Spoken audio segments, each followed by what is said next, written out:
Open tabs, margin notes, highlighter, bleed through quotes, research mind, steady eye patterns only she can note. I 90 fog, whispering under wheel, skyline, afterglow, 2 states, packed rooms, quiet minds that know, no sign needed out front. They circle to a voice, questions rise before she starts, curiosity by choice. She pivots mid-lecture, checks who's leaning in close. Say the part you skip out loud, that's where the learning goes. Heads home with the speakers up, Biggie in the background, mind still mapping theories while the city slows down. She teaches the why behind the crime, the hurt behind the face, Philly in her backbone, psychology in her grace. Don't let the hype fool you, she stands 10 stories tall. She don't just teach the lesson, she teaches you through it all. Late nights with case files open, notes in the margin glow. She's showing you your story's roots so you can choose where to go. Biggie quotes inside the slides right next to coping skills. Spread love between the lines of how a nervous system feels. Long days, quiet grit, humor in the punchlines. You are more than this moment, written 10 times, old assessments in a folder, ink dust on the sleeve. She can map anxious attachment before you know you grieve. 1 foot in Jersey lecture halls, 1 on the Philly street. Home is where she learned to fight, classes where we don't repeat. Grown kids texting check-ins, pride she doesn't post. She teaches minds all day, then goes in mother's most. Case files, true crime, mind behind the scenes. She doesn't tell you what they did, she shows you what it means. Your story is not your diagnosis. You are allowed to rewrite it.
Is that better? Sorry. You haven't heard a word that I said. I'm glad you just texted me to tell me. I said somebody called Truth because she's the only one out here. I literally went through the list of everybody here and said hi to all of you. But I'm not going to do that over again, only because I don't want to lose people. I don't want to do it twice. But thank you so much for letting me know that I was muted. I was just watching another creator who did the same thing, only she didn't notice until like 9 minutes in or something. I was like, oh, so at least we noticed pretty quickly. So let's see. Let's see, you guys. So how's everybody doing? I'm sorry, y'all. How's everybody doing? Come on in. We're going to be looking today at everything. Oh, I said how excited I was that Glenn's here, even though I know that this isn't his favorite case. I know he gets disgusted by David. Most of us do, right? But today, I think that it's important to discuss him, and I put together a handy-dandy PowerPoint slide. You know I did. And it was good because today's my long day. Oh my God, you guys. Ava, my daughter, sorry, I can't help but like get sidetracked. My daughter's graduating and they have like these big banners that you buy or whatever. So my husband put her banner out today, but it was blowing all over. So he put like 2 key locks to hold, like to weigh it down.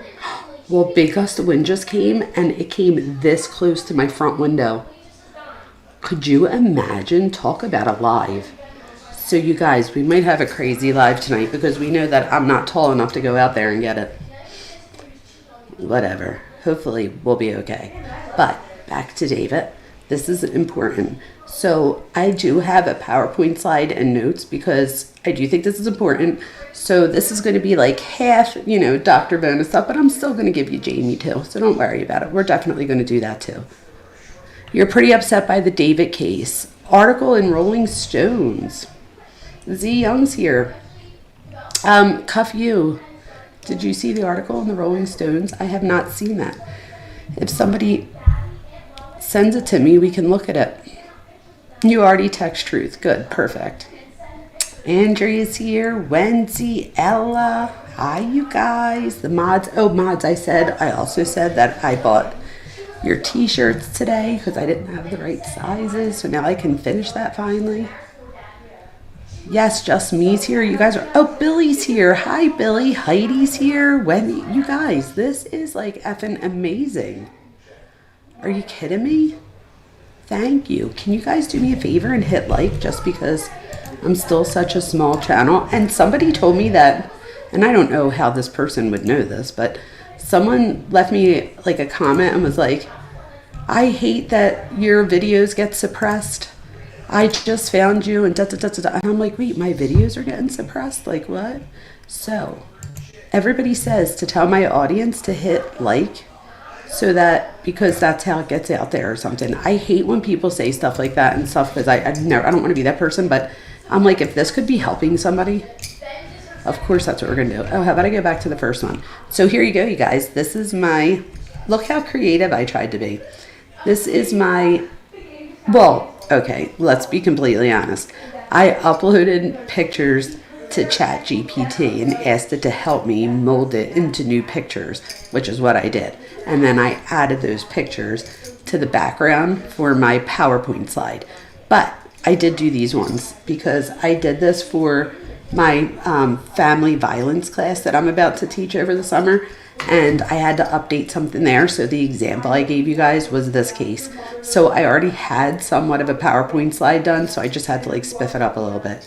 So let's get into it, right, you guys? And we're going to watch the video that I did. I don't know if anybody saw it.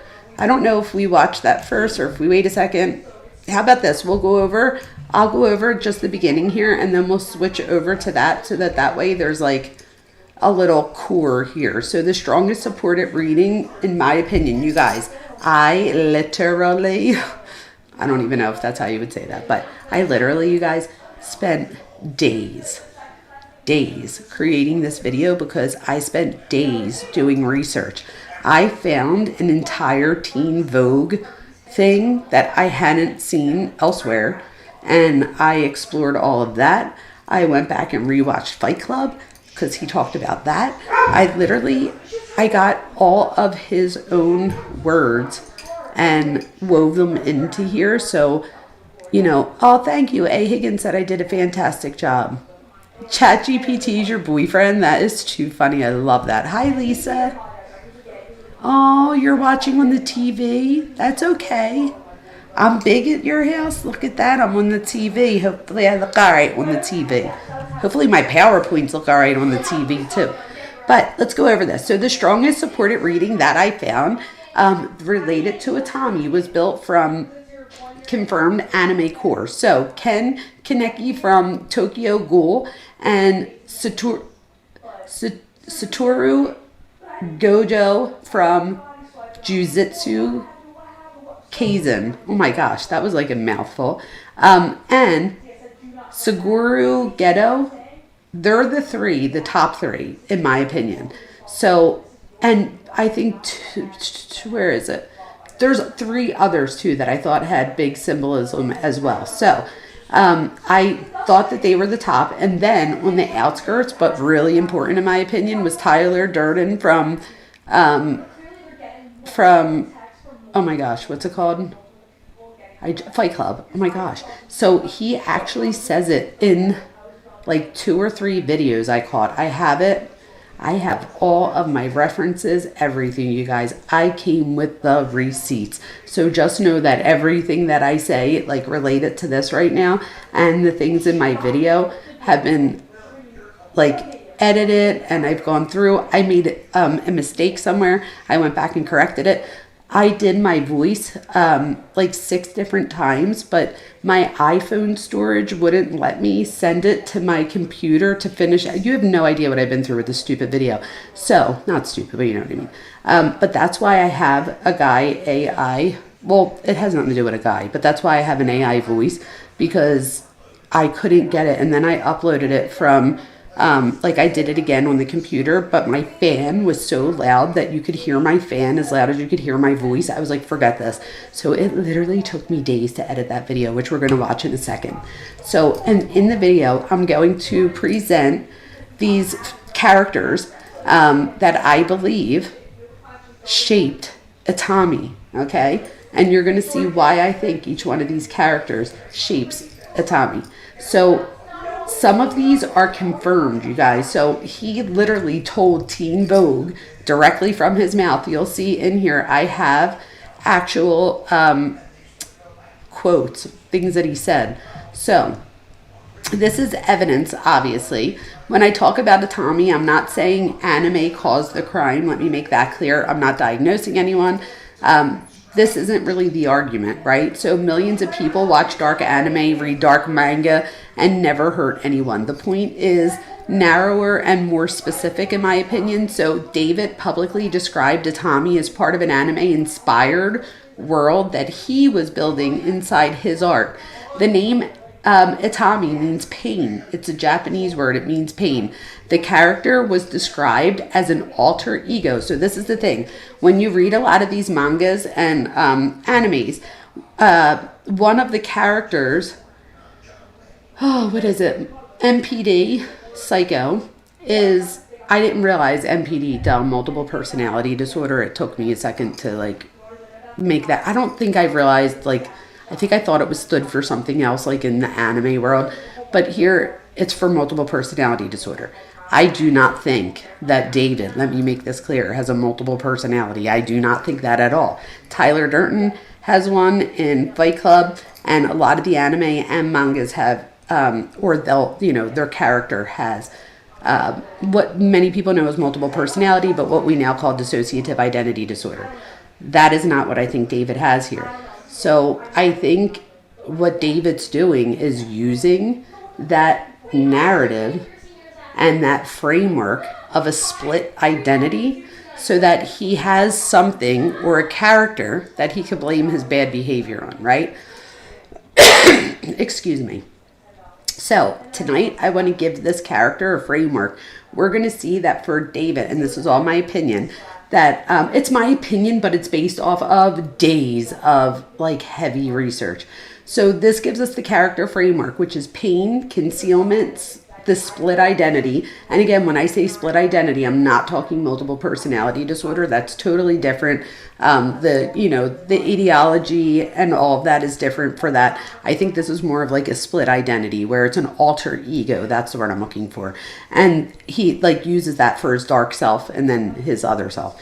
When that fictional framework exists alongside real criminal cases involving an alleged murder and mutilation of Celeste Rivas Hernandez, it becomes relevant as context.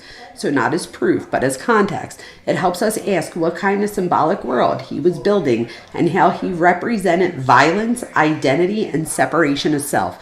If you guys know anything about, hopefully if you're here for the first time, welcome. Come on in, hit like, subscribe, all the things. If you've been here before, you know that my, my big things are about attachment and identity. I did my whole dissertation on identity development of 18 to 24-year-olds. David falls within that, right? And my dissertation is not only on that, but it's on how does media messages, so social media, any type of media, how do media messages, specifically social media, affect the identity development of 18 to 24-year-olds? So I think that this fits right in there, right? So I think that I am good for this analysis here, right? And again, this is just my opinion. Also know, if you're just coming here, that I do have a master's in counseling psychology, a specialization in marriage and family therapy, and a doctorate in education. I've been teaching at the college and university levels for over 20 years. I teach all psychology classes, psychopathology, all the things, okay? So we're going to be seeing some of these things here. So here we go. We are going to, let me just show you this real quick. So here is the list of characters that you're going to see in my video in a few minutes. Ready? So I wanted to go over these characters real quick because I think it's important that you guys, that you're not hearing it for the first time when I'm saying it in the video. That way, if I, bring it up a little bit, you'll be able to understand it a little bit. You'll see that some of these, when it says direct, that means that at some point I have, if you look down here, my sources are Teen Vogue, the May 2025 edition, Fox LA, TMZ, September 2025 edition, and Anime Corner, May of 2025 edition. So these are the ones that I use. If you take notice, this is like May of 2025. They said that she allegedly dies in April of 25. So this is like just the most updated stuff. I know you guys hear Thor. I'm not diagnosing. Thank you for saying that, Cuff-You. I don't need somebody coming for me. Hi, Tony. Welcome in. So here we go. Ken Kaneki from Tokyo Ghoul. And again, if anybody, this is the thing, if there's anything here that somebody thinks I get wrong as far as the characters, just tell me. I'm doing this from the first time, like reading this stuff. I haven't read anime and manga before this. So, Bri! That's going to hit the window, tell him. He'll know what I mean. Tell him it just got real close to the window.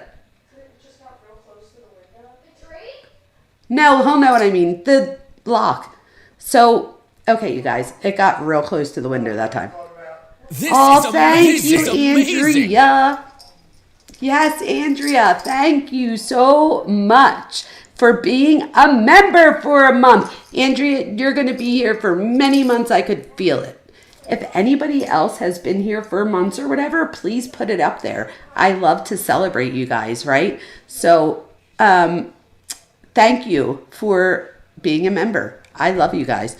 So, Ken Kaneki, again, just real quick, is the strongest, in my opinion, confirmed ITAMI influence. So, Teen Vogue directly names Kaneki as an inspiration for ITAMI. Kaneki begins his ordinary college student. So he's a college student in, this anime, obviously, right? So, oh my God, Birdie, thank you. Thank you. I got laughing discos. I got Jules. You guys, I don't know if you guys know this, but I stream on other platforms as well. So I love that. Thank you, Birdie. Birdie, you're the best. Thank you. Wow, you guys, thank you. So Ken Kaneki, real quick. I'm like so excited now. I'm like, I don't know. I have energy everywhere tonight. I don't know why. But he begins as an ordinary college student. After a violent encounter, he becomes half human, okay, and half ghoul. His story is about being split between human self and the monster self, between victimhood and danger, between the person he was and the thing he becomes. That's why Kaneki is so important in the ITAMI analysis, in my opinion. He gives us pain as transformation. Pain does not simply mean physical hurt here, in my opinion. In my opinion, it remakes him. It becomes his identity, his appearance, his power, and alienation. In the ITAMI framework, in my opinion, the name itself means pain, right? Kaneki helps explain how pain becomes a character, not just an emotion. So the connection to David and Celeste, in my opinion, if prosecutors are correct, This, in Celeste's case, that this involves a young girl, right, who suffered fatal violence and post-mortem mutilation. David has pleaded not guilty. The point is not that Konecki explains the crime. The point is that David's fictional alter ego was publicly tied to a character whose story turns pain into a divided, monstrous identity, you guys. This symbolic overlap here is uncomfortable, but it's worth explaining. And I think that we need to do this. Yes, Fancy Nancy. This is amazing. Wow. Ramona. Thank you, you guys. I will properly thank you in a minute. That way, I don't want to annoy people. So this is what I'm going to do. I'm going to try my hardest to keep it together. And then in a few minutes, I'll go out and I will give you guys a great thank you. So thank you guys so much. So, okay. So the second one is Satoru Gojo from Jujutsu I don't know if it's Kaisen or Kaizen. I'm not sure. But hidden power and covered eyes are the big one here, you guys. This character has his eyes covered. Why is this important? Because Itami has his eyes covered. The only difference is Itami's eye cover is white, and this one is amazing. This one is like he wears a black eye cover. You're going to see it in a minute. The eyes here are central to his image. His power is present, but it is concealed. Let me say that again. His power is present here. It's a huge part of his presence, but it's concealed. He does not have to reveal everything to dominate the room. Thor, really? Gojo gives Itami the visual language of concealment. So covered eyes, distance, control, and mystery. With Konecki, the emphasis is transformation through pain again, right? Thor! Sorry, you guys. With Gojo, the emphasis is hidden power. Itami wears the visual language of something concealed under a public image. I'm sorry, they're getting Thor right now. I apologize. Gojo gives Itami the visual language, like I was saying. So the connection to David in this, in my opinion, the alleged facts in this case are built around hiddenness, right? An alleged underage relationship that was hidden, right? Well, was hidden to most people. An alleged homicide, a body allegedly concealed in a vehicle connected to Burke. And this does not mean that Gojo inspired the crime. However, I do see symbolism of concealment in Itami, which becomes relevant when the alleged real-world conduct also turns on concealment, right? The third one is Suguru Geto from Jujutsu Kaisen again. And Thor, can you please stop? Come on, buddy. Either go up or come down. I don't know what you're barking at. Stop. He just wants me to pay attention to him. He's ridiculous when I go live. He hasn't barked the whole time. He just started barking now. Your dog's here, Thor. I'm so sorry. They're trying to coax them upstairs. My bad.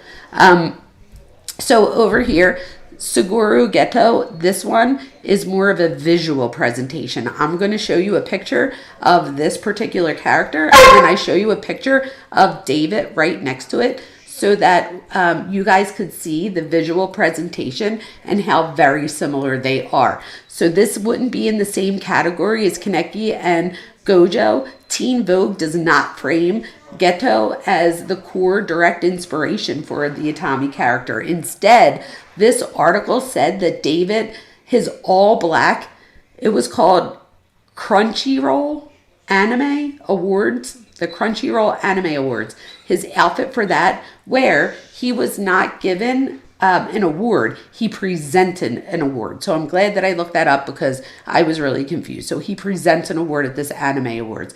His outfit was mainly inspired by this Geto, and that the look represented, he says that it represented Itami. That makes this a strong visual and fashion reference.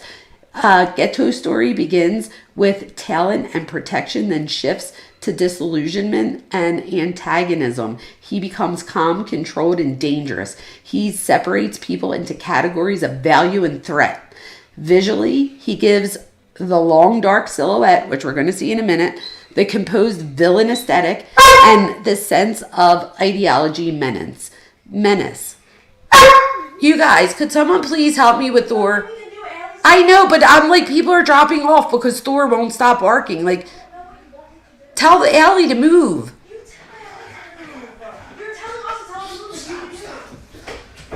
So, I'm sorry. So, the connection to David, you guys, is Ghetto helps explain the way that ITAMI was packaged. ITAMI is not just a word. It's a look. It's a fashion, a performance, a visual identity, and brand mythology. The public image was not curated. The case allegations describe something hidden beneath the curated image. That tension is part of this analysis. The fourth one, Tyler Durden. This is the split self framework. Actually, I think I have them, you guys. I have them all here. Sorry. Look at that. I'll go back to this later and I'll put it up in Discord. I wasn't clicking. I was just talking. So this was the first one. My bad. Sorry, we're in the fourth one. I will put this up in Discord if anybody wants access to it. If you're a creator and you would like to use it, just give me credit. That's all I ask, but you're more than welcome. Tyler Durden, you guys, is the split self framework. Tyler Durden is not anime or manga, but he belongs here. Let me tell you why. David reportedly compared ITAMI to Tyler Durden from Fight Club. Fox LA and TMZ reported that he described ITAMI as an evil alter ego and part of the story where a detective solves murders committed by his own alter ego. Tyler Durden gives a split self framework, one public self, one acting self, one self that appears acceptable, the other that acts without restraint. This framework is different from simply cosplaying or simple fashion. It turns ITAMI into a structure for identity separation. The connection here to David and Celeste, in my opinion, the central behavioral question is whether ITAMI was only a fictional aesthetic or whether it also functioned as a fantasy structure for separating the artist from the darker image self. This is a huge, huge question that we need to ask here. This is a more behavioral question and less of like a legal one. The next one, where is it? Oh, wait. Oh, hold on. I guess for the next one, I did. Wait, yes, I did. Sorry, it's right here. Oh my God. So this next one, how do I say this? Let me see. Did I skip one? No, I didn't. I feel like I skipped one, but I didn't. It's somewhere in here. So Sakulo and Goku are not the strongest ITAMI specific influences, but they helped establish David's public anime identity. T-Vogue reported that David cosplayed how do I say this? Sasuke. Sasuke on Instagram, and you'll hear it in the thing. And that he wanted to cosplay Super Saiyan for Goku next. Anime Corner, which is another site that I went to, reported that he called Goku his favorite character of all time and that Dragon Ball Z was his all-time favorite anime. So this gives us, Sasuke gives us the broadening of the wounded anti-hero who's isolated, marked by loss, stylized, and emotionally closed off. Goku gives us the origin point, so the early anime hero and the foundation of David's anime fandom. I can't believe I just said that wrong. These are the background influences, not direct evidence that ITAMI was molded after a character. The next one real quick is Death Note. So this one is Light Yagami. Oh, here we go. Death Note.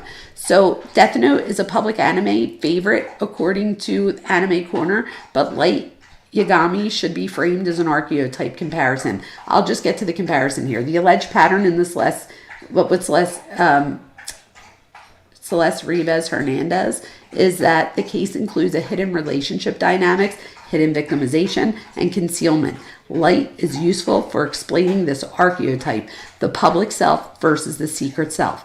The next one real quick is in Jujutsu Kaisen, Sukuna is associated with the destructive course inside Yuji authority. I'm sorry, you guys. I know I'm saying this wrong. This structure gives language to one of ITAMI's clearest themes, danger coming from within. If ITAMI's the alter ego, Sukuna is the useful comparison for the internal monster structure, which we're about to see in 1 second.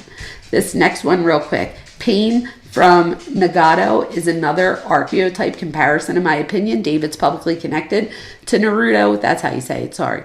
Naruto through its early anime history and cosplay, but I have not found a source where he specifically names pain as an ITAMI inspiration. The comparison is conceptual. So pain is useful because the name ITAMI means pain, right? So this story turns suffering into a worldview. He begins with war, trauma, and loss, and then takes on the name pain and builds an ideology around suffering, right? And when this happens, we're going to see that this suffering isn't like, you know, it's not just what happens. This is more like, I did this because I'm suffering. So it's not just I feel pain and suffering. It's I do these bad things because I feel pain and suffering. So we're going to see that. So Kaneki gives pain as transformation. Pain, Naruto gives pain as a philosophy. And the connection, in my opinion, the question is simply not what anime did David like. The question is why pain became the name of the darker self.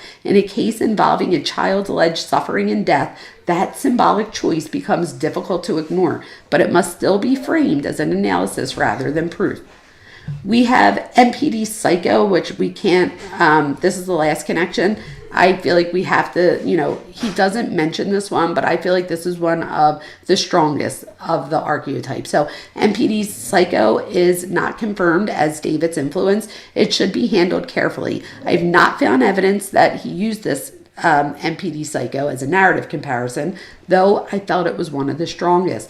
The overlap is the detective, murder, serial violence, and identity fragmentation structure. For me, it like fit like a glove. Fox LA reported that David described his manga idea as a detective solving murders committed by his own evil alter ego. I listened to it again right before we came on, and what he said was that his alter ego, he made it as if it was like multiple personalities, but he said like he wakes up the next day and his regular personality doesn't remember what the alter personality did, and the regular personality is a detective. So this detective, like, I guess the difference than some of like the other things is that the detective doesn't know that it was his alter identity that did it. So the detective's really trying to figure it out. So that's what his thought process is. The strongest here for me is, I'm not saying that anime caused any of this. I'm saying that David publicly created a character mythology around pain, alter ego, murder, concealment, and a split identity. In the context of Celeste, the mythology becomes relevant to behavioral and media analysis. So here we go. At the end here, the strongest supporting conclusion is that ITAMI was built around Kaneki and Gojo, with Geto shaping the visual presentation and Tyler Durden shaping the alter ego concept. Kaneki gives pain as transformation. Gojo gives the hidden power and covered eyes. Geto gives the dark, composed villain aesthetic. Tyler Durden gives the split self. The broader anime and manga comparison helps explain the character language, in my opinion. Death Note gives us the hidden superior self.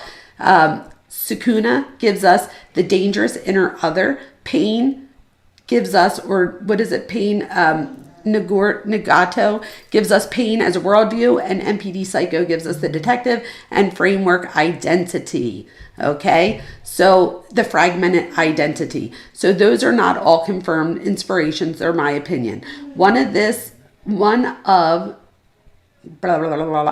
this proves what happened to Celeste, okay? So that must come from the court. What we're doing here is psychology, and we're looking at how David was using these particular alter egos, violence in the self, as both an artist and a monster, in my opinion. So that's worth examining.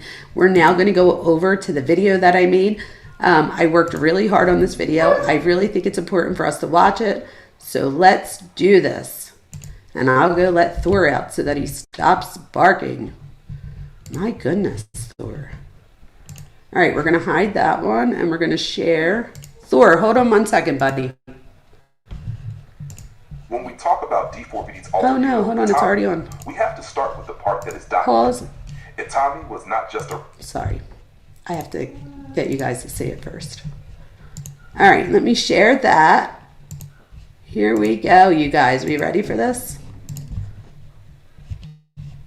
Share.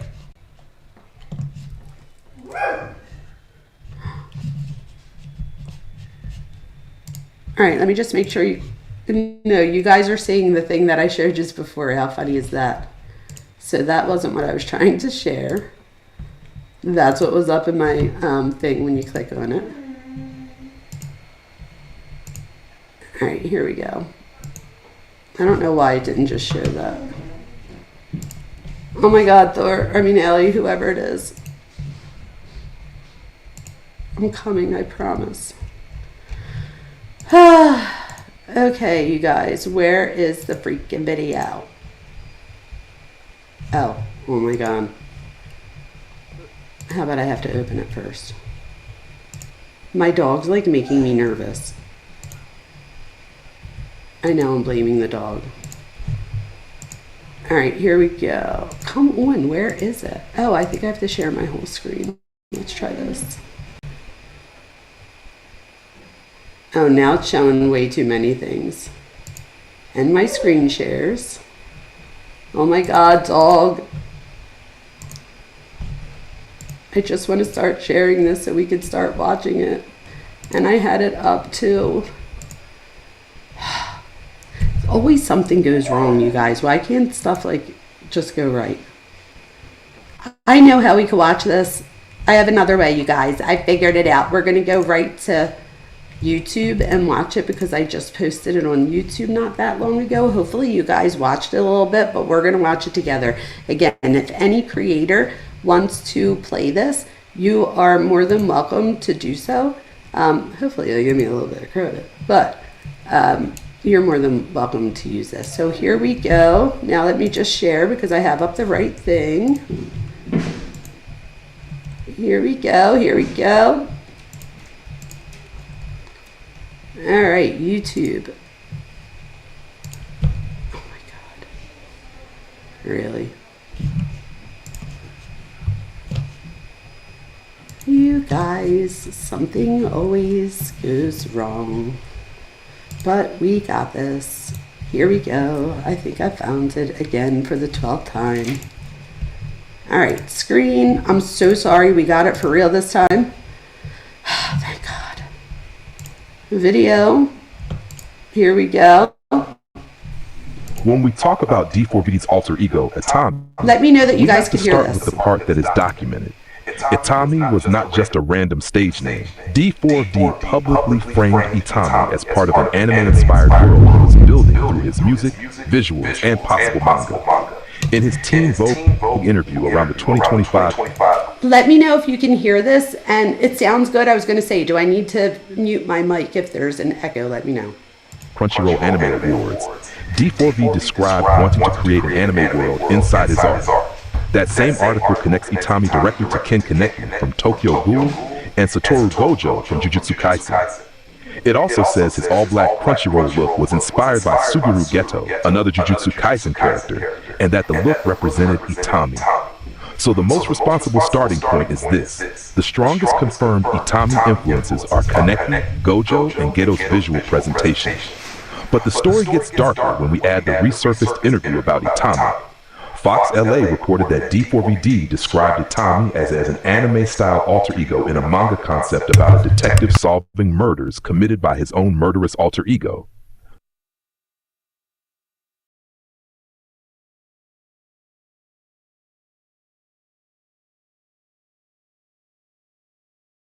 The name ITAMI means pain in Japanese, and D4D reportedly compared the alter ego dynamic to Tyler Durden from Fight Club. That is the framework: pain, alter ego, detective, murder, and a second self. That does not prove real-world intent. Fiction does not cause murder. Anime does not cause murder. Manga does not cause murder. But when a real case involves a dead 14-year-old girl, a mutilated body, allegations of an underage sexual relationship, and a suspect who had publicly built an alter ego around pain, chaos, murder, and a split self, the fictional framework becomes relevant to media analysis. Not as proof, as context. Celeste Rivas Hernandez was 14. Reuters reported that the medical examiner found she died from multiple penetrating injuries, with dismemberment documented after death. D4VD, whose legal name is David Burke, has been charged with first-degree murder and related offenses, and he has pleaded not guilty. That means anything we say has to stay in the lane of alleged facts, documented sources, and behavioral interpretation. Now let's look at the characters. The strongest anime influence connected to Itami is Ken Kaneki from Tokyo Ghoul. Kaneki starts as a quiet college student. He is not born a monster. He is not introduced as a villain. He is a normal person who survives a violent encounter and is transformed into a half-human, half-ghoul hybrid. His story is about a person who becomes divided, human and monster, victim and threat, innocent self and violent self. Kaneki's pain does not stay private. It becomes identity. It becomes appearance. It becomes power. It becomes the way the character moves through the world. That is the clearest connection to Itami. Itami means pain. Kaneki gives us pain as transformation. Pain does not just hurt the character. Pain remakes the character. In D4VD's public creative world, Itami appears to function as the darker self, the alter ego, the side that carries pain, violence, and chaos. So when Teen Vogue directly connects Itami to Kaneki, that is not a loose comparison.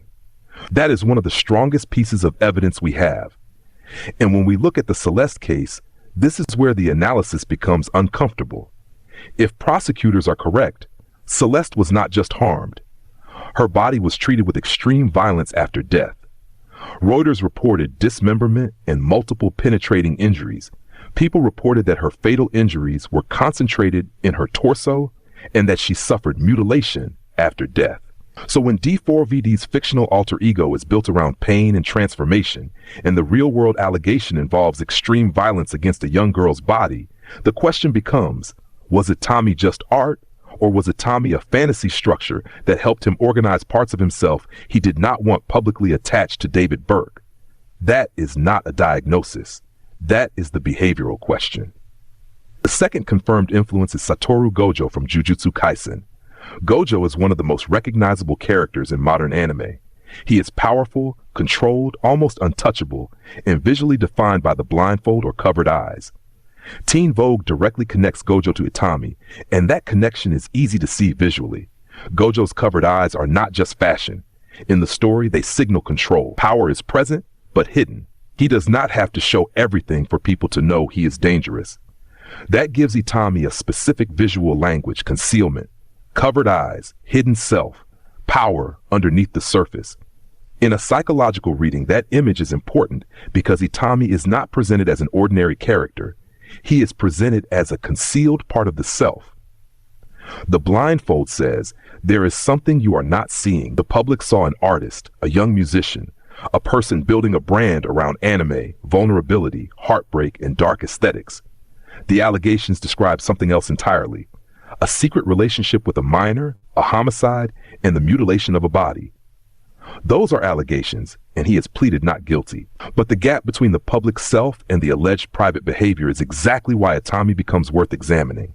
Gojo gives Itami the look of hidden power. The case forces us to ask what was hidden behind the look.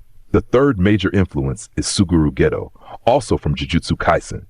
Geto is not connected to Itami in the exact same way as Kaneki and Gojo. Teen Vogue does not frame him as the core inspiration for the character.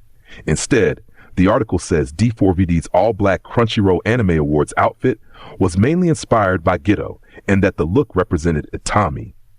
So Geto gives us presentation. Geto's story is about a gifted sorcerer who starts out on the side of protection but becomes an antagonist. He becomes disillusioned. His moral view changes. He separates people into categories of value. He becomes calm, controlled, and dangerous. That kind of villain is not chaotic on the surface. He is composed. He is deliberate. He believes he has reasons. That is what Geto adds to Itami: the composed antagonist, the clean black silhouette, the calm villain energy, the person who does not look out of control, even when the ideas underneath are extreme. That connects to the way D4V publicly packaged Itami. Itami was not presented as sloppy or random. It was aesthetic, curated, styled, built into music, visuals, fashion, and possibly manga. And that is where the Celeste case creates a disturbing contrast. A body was allegedly found in a Tesla registered to him, and prosecutors allege he had a sexual relationship with her while she was underage. He has pleaded not guilty. A curated public image does not tell us what happened, but it does show us the mythology he was building around himself before the allegations. Geto gives the villain look. Itami gives that look a name. This part is not anime, but it is central. D4VD reportedly compared Itami to Tyler Durden from Fight Club. Foxella reported that he described Itami as an evil alter ego and part of a manga about a detective solving murders committed by his own alter ego. Tyler Durden is the split self, the fantasy of freedom from consequence, the version of the person who acts without restraint, the self that does what the other self cannot openly admit. So when D4VD connects Itami to that kind of framework, we are no longer talking only about anime fashion. We are talking about identity separation. One self is the artist. One self is the chaos. One self performs vulnerability. One self becomes violent inside the story. Again, that does not prove what happened to Celeste. But in behavioral analysis, it gives us a lens. How did he imagine darkness, violence, and accountability? Did he imagine them as part of himself or as something separate from himself? That distinction is important in the art, and it is chilling in the context of the allegations. Now we move out of confirmed Itami inspiration and into broader anime framework. D4VD publicly named Death Note as one of the anime he watches. Anime Corner reported that he listed Death Note alongside titles like Attack on Titan, Jujutsu Kaisen, Demon Slayer, Erased, and Dragon Ball Z. The central character in Death Note is Light Yagami. Light is a brilliant student who finds a notebook that can kill people. Vizzy describes him as receiving power over life and death through the Death Note and deciding to rid the world of the people he believes are evil. Light is not useful here because D4VD said, I based Itami on Light. I have not found that. Light is useful because of the archetype, the hidden superior self. Light presents one identity to the world: smart, controlled, impressive, clean. But underneath, he is building a secret world where he decides who lives and who dies. That is the archetype that overlaps with Itami, the public self versus the private self. If the allegations in Celeste's case are true, then the central behavioral issue is also hiddenness, a hidden relationship, a hidden victim, a hidden body, a public persona operating while something much darker was allegedly happening outside public view. That is why Death Note belongs in the analysis, but it must be labeled correctly.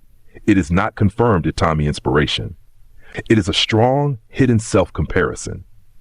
Sukuna from Jujutsu Kaisen is another comparison, not a confirmed Itami source.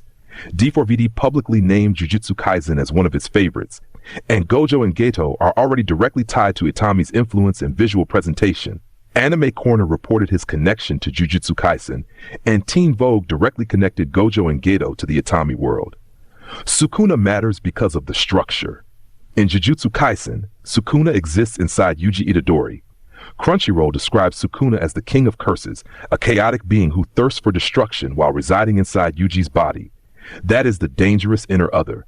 The person has a self that the world sees, and inside that self is another force, a force that can emerge, a force that is violent, a force that is not safe. With Itami, the concept reportedly involved an alter ego committing murders while the detective self investigates.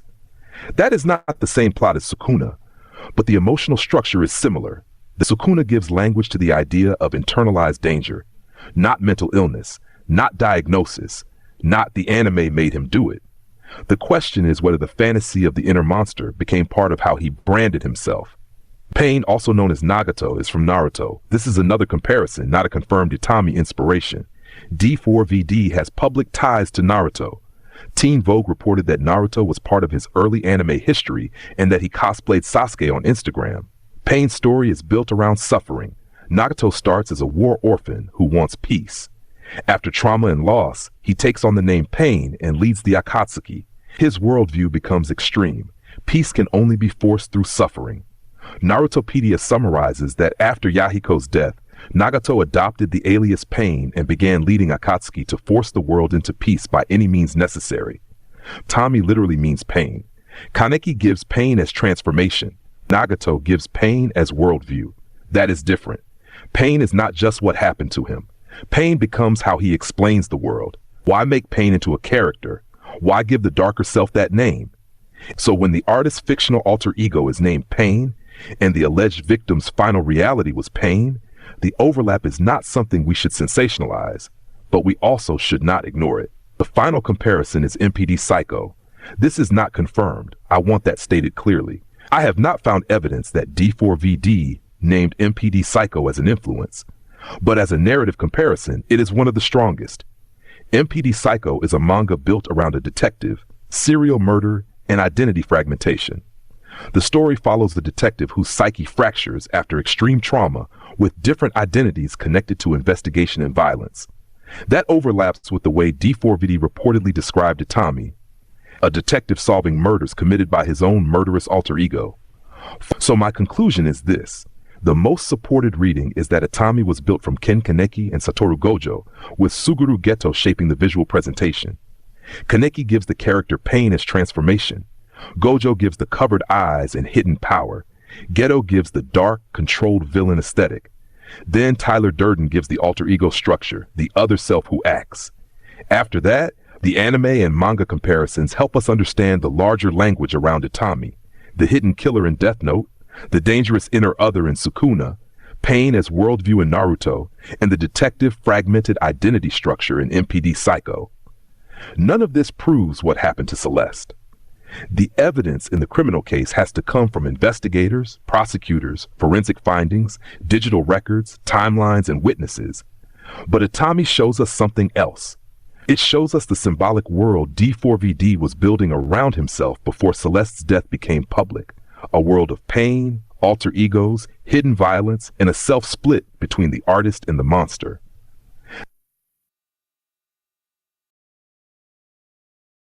David's family is standing behind him, even though he's been a... Okay, so what did you guys think? I'm dying to know.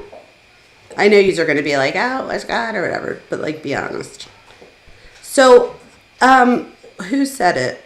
A. Higgins, I think, reminded us that manga is the book, anime is the show. And I just learned that the past few days. So how about that? I did not know that until recently. Here I am, I'm back, y'all. So, let's see. Oh, thank you for hitting hearts, you guys. Make sure you hit the hearts. I think it helps. I don't know. He took the worst of these anime and manga. So this is the deal, wise woman. And the fragmentation, identity fragmentation, I think that that's what's happening here. So I think that if we see this as a fragmented, identity, think of it as like breaking a glass on the ground and the glass breaking into a bunch of pieces. And this is different, like I said, than dissociative identity disorder. With dissociative identity disorder... Oh, thank you, Binka. I love the name. With dissociative identity disorder, you guys, there's a host personality and alter personalities, and the alter personalities, you could have 1, you could have 40, you could have more. They could be male, they could be female, all the things. The host personality doesn't know about the alter personalities at first until they do, right? But the alter personalities know about each other and about the host. So, with that being said, I do not think that this is happening to David. What winds up happening there, and I think this is why I want to explain this, because you could say that's identity fragmentation too, because in dissociative identity disorder, not always, but usually at the root of that is severe and often chronic, right? Sexual abuse and physical abuse, right? That's usually what we see most often. And if you think about it, it's actually smart for the kid to try to escape the pain of what's going on in that moment by dissociating from themselves. A lot of our victims say this, right? They'll say that it was like they were outside looking in on their body type thing. That's like the first, like the beginning of dissociation. That's not complete dissociation, but that's how it starts. Eventually, when, let's say you had dissociative identity disorder, what would happen is your personalities, or the alters, let's call them, will have different roles. So there's no reason to have two alters that do the same thing. So You might have one altar that is a kid that's the age you were when the stuff was happening to you. You might have one that represents an older female, one that represents an older male, so on and so forth, right? I don't think that was happening with David. I think David was using this as an excuse to make it look like it was his, I think it was more of an alter ego that he brings to reality. So where it's not really an alter ego, it's him, right? But I think here, although he clings on to this multiple personality thing, like almost as if, and think about it, if you do the multiple personality route, it's almost as if someone's saying that they are detached from the crime itself and therefore detached from the consequences of the crime. And again, that is not what's happening here, right? So I think David remembers real well what happened. And I think it was David that did it. And he might want to say that it was in the spirit of ITAMI, right? But it was David that, allegedly, right? If he's found guilty, it's David that did it. They're not going to, convict ITAMI. So I do think that that's important to make that distinction. So here, I believe everyone dissociates to some degree. A wise woman, you're wise because they do. Dissociation, when the one extreme, like the one extreme, we have dissociative identity disorder. On the other extreme, we have depersonalization and derealization. Depersonalization and derealization. Derealization is like where it doesn't feel like your world's real. It kind of feels like is this all fake type thing. Depersonalization, this is on a, not an abnormal scale, but we do this even, like you were saying, we do this. Let's say we go out with someone for the first time. I always tell people, you meet someone's representative, right? You don't really meet the whole being. Nobody comes to dinner for the first time and is like, you know what? I could be a real asshole.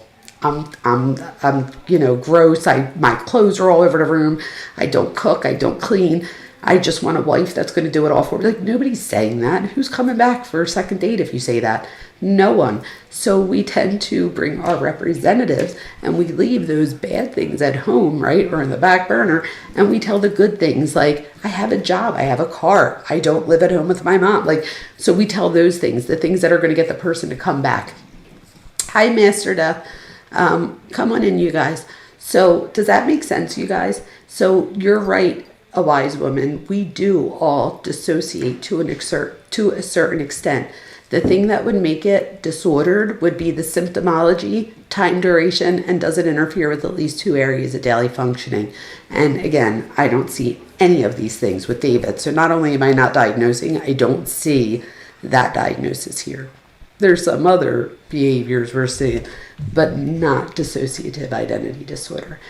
Do you guys see, though, how by saying if it was dissociative identity disorder that you could distance yourself from the crime? Because you could be like, oh, what was that movie, you guys? Edward Norton's in it, and he's on trial for a crime. What's it called, you guys? And he has dissociative identity disorder, and his argument is that he really has no idea what they're talking about, but here they have all this evidence, and apparently is this whatever. It's a really good movie, but in that case, he was not held responsible because his split. No, primal fear was a good one, but that's not the one, and neither was Split. You guys, what was it? It was called, he's literally in jail the whole time and is, pretty much most of the movie. Is it Primal Fear? Maybe. Primal Fear was effing good. I feel like this was something different though. It'll come to me. But it might have been. Anyway, the point is that, it is Edward Norton, but not, I told you, it's on the tip of my tongue. I'm sure if we Googled it, we'd find it. It's on the tip of my tongue. It'll come to me. Hi, Brenda. Come on in, Brenda. American History X was a good one, but that is definitely not it. I know that movie. It wasn't that. That movie, oh my God, when he curbs them, I can't. Edward Norton is an amazing actor, in my opinion. Koberger reminded you of primal fear. That's interesting. That's interesting. So Alexa says, in my opinion, so we're talking about David here, that he was posing as if he was a creative genius and original when he was actually taking from things that already existed in fiction, twisted it up in the worst way by acting it out in reality, sadly. That is exactly right, in my opinion. I totally agree with you. Yes, a wise woman. He wasn't. Fight Club's good. That's the one that I reference in here. So I found, let me see if I can find this for you guys real quick. That's what I was going to be doing. But I stopped because I started talking, and we all know how that goes when I start talking, right? So what I wanted to show you guys is when I was doing my research, Teen Vogue, and all right, let's see. So they did an interview with him. Let's see.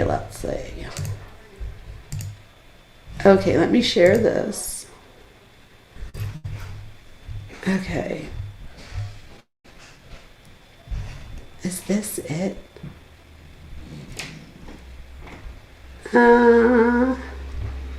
Oh, David tells a story behind his name. That was 3 years ago. Well, he tells us the story anyway. So Teen Vogue, he did an entire interview with Teen Vogue. Maybe if I just Google Teen Vogue, because I know for a fact that I watched it or something. So maybe it was on something different, and that's why there's not many people on YouTube really talking about it, that I saw at least. Teen Vogue interview. So what they did was they do this segment, and it's Get Ready with Me. I found it. Okay, so let me share this with you for now, right now. Okay, so this Teen Vogue, it's called, like, their segment is called, like, Get Ready With You or Get Ready With Me. One of them, we're about to say it.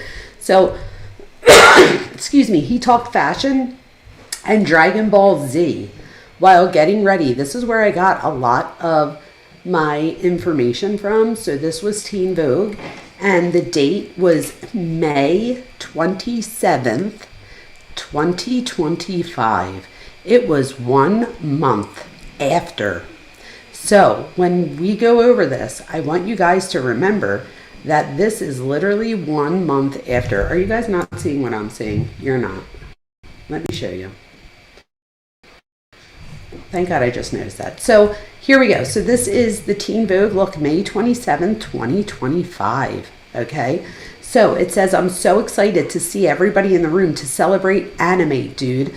That was David's exact quote. He tells Teen Vogue backstage at the Grand Prince Hotel, Shin Takanawa, I didn't want to say that wrong, so I had to say it in my head first, where the 2025 Crunchyroll Anime Awards took place. So this was just a little over 24 hours before, and David says, I was absolutely geeked when I got the offer to be a presenter, he says, not even trying to hide the ear-to-ear smile forming on his face. This is my environment, says David. This is my entire life, he says. David's first introduction to anime was at age 5, you guys, when his father brought home the entire set of Dragon Ball. He watched it. He binged it from front to back. He says, then I was watching the weeklies when it was airing on Nickelodeon before I moved to Adult Swim. After that, it was Naruto and Bleach. See, he talks about Naruto right there. The big three. And then after that, I was finding whatever I could online, he says. So this is the picture, or two of the pictures, of him getting ready at this award ceremony where he is a presenter. He's not being awarded anything. He's not, one of the people up for an award. He's presenting the award. So here's him getting his makeup on. Then it says, when the opportunity came around to pull inspiration for his look for the 2025, this is what I want you guys to see, Anime Awards, he did not hesitate to look into last year's big winner, Jujutsu Kaisen, his current favorite anime show, alongside alongside Dan the Dan. I don't know what that is. So much like Megan Thee Stallion's Bruno Anime Awards, David also looked to anime characters to inform his look without going fully into cosplay. As shared on his socials, the star used Suguru Geto from Jujutsu Kaisen as the main reference for his all-black number, consisting of long-sleeve button-down shirt and matching ballroom pants, okay, from Tokyo brands. How do you say that? Colney and I don't want to say that wrong, respectively. The look was rounded off by a pair of black Adrian loafers from Doc Martin. So here we go. We're starting to get the look here. So they don't show the whole thing yet. So they show him here. He's like fixing his braids. I hate that he always has his nails painted. And I don't know why. It just bothers me. But hey, Tim the barber, come on in. So you guys, he always has his fingernails painted, and I noticed that a lot of the anime guy characters have their fingernails painted. Okay, so wait till you see this. So it says, though Geto was the reference, David shares the look is supposed to represent his anime. Listen to this, you guys. He says, although this was a reference, the look was supposed to represent his anime-inspired alter ego, Itami, meaning pain in Japanese. The star created a split evil antagonist persona inspired by Tokyo Ghoul's Ken Kaneki and Jujutsu Kaisen's Gojo Satoru. So you guys, literally this right here, this whole article completely validates the entire video that I did right there. So just in that one section, it says everything that I just said. So he says, this is a quote from him, "I've always had this vision of creating an anime world inside of my art." Wait till you guys see his anime. Just wait till you see. He explains, "Itami is woven through my art pieces, visuals, music, videos, anything I can find. I wanted to build that out with this project. Releasing the anime vinyl for my debut album Withered was the first step into a potential David manga in the future." And then he says, "The way to tell Itami apart from David is usually the former's blindfold." You guys, the way to tell Itami apart from David is the blindfold? What the fuck? What? Though to keep things practical, it was replaced by a pair of sunnies for the anime awards. Like what? They couldn't make him a see-through? Oh, look at him with his shoes and all. Okay. It says no matter which side of the star. Oh wait, you guys, remember real quick when we see this.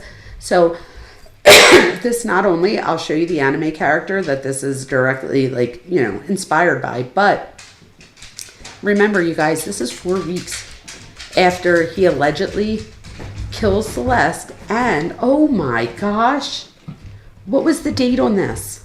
May what? This was May 27th, you guys. This is when it came out. I don't know exactly when this was, but you guys, that's only a couple weeks after he allegedly dismembered her. What? Ew, you guys. You're learning a lot about anime. Well, I'm glad you are, because I learned a lot about it too. You know what I mean? So, okay, so let's look at this. So then he says, in those 30 minutes, though, you will find him gaming and listening to perfectly curated playlists to keep the bay at nerves and focus on getting out of the door. The standouts Gold by Tu Holland, Sorry by Justin Bieber, Therefore I Am by Billie Eilish, and Rihanna's entire discography. So a get ready with me playlist is kind of like, I got to focus on getting ready and turn up the playlist. And then they talk about his playlist. Then he says he's got Playboy Cardi on there, Travis Scott. These are the ones that he likes. So one thing you definitely won't hear is his own music. He says, I never listen to my own music once it's released. That is bullcrap, you guys. Has anybody ever seen his TikToks? What's up, YouTube bad actors?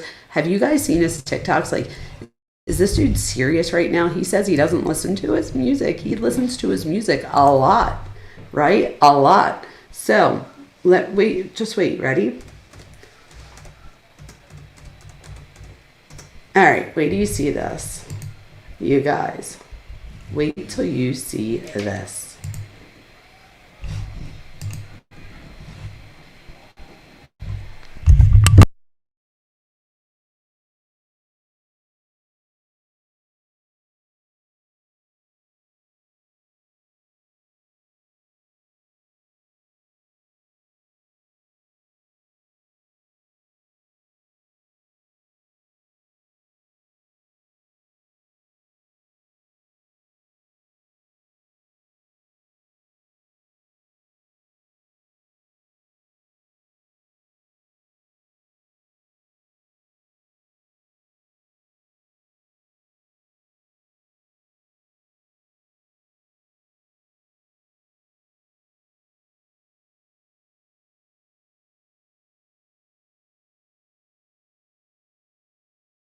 So I'm sorry, I just realized that you guys couldn't hear me. My bad. So what you see here is that he creates this whole anime character. I was muted YouTube. I'm so sorry.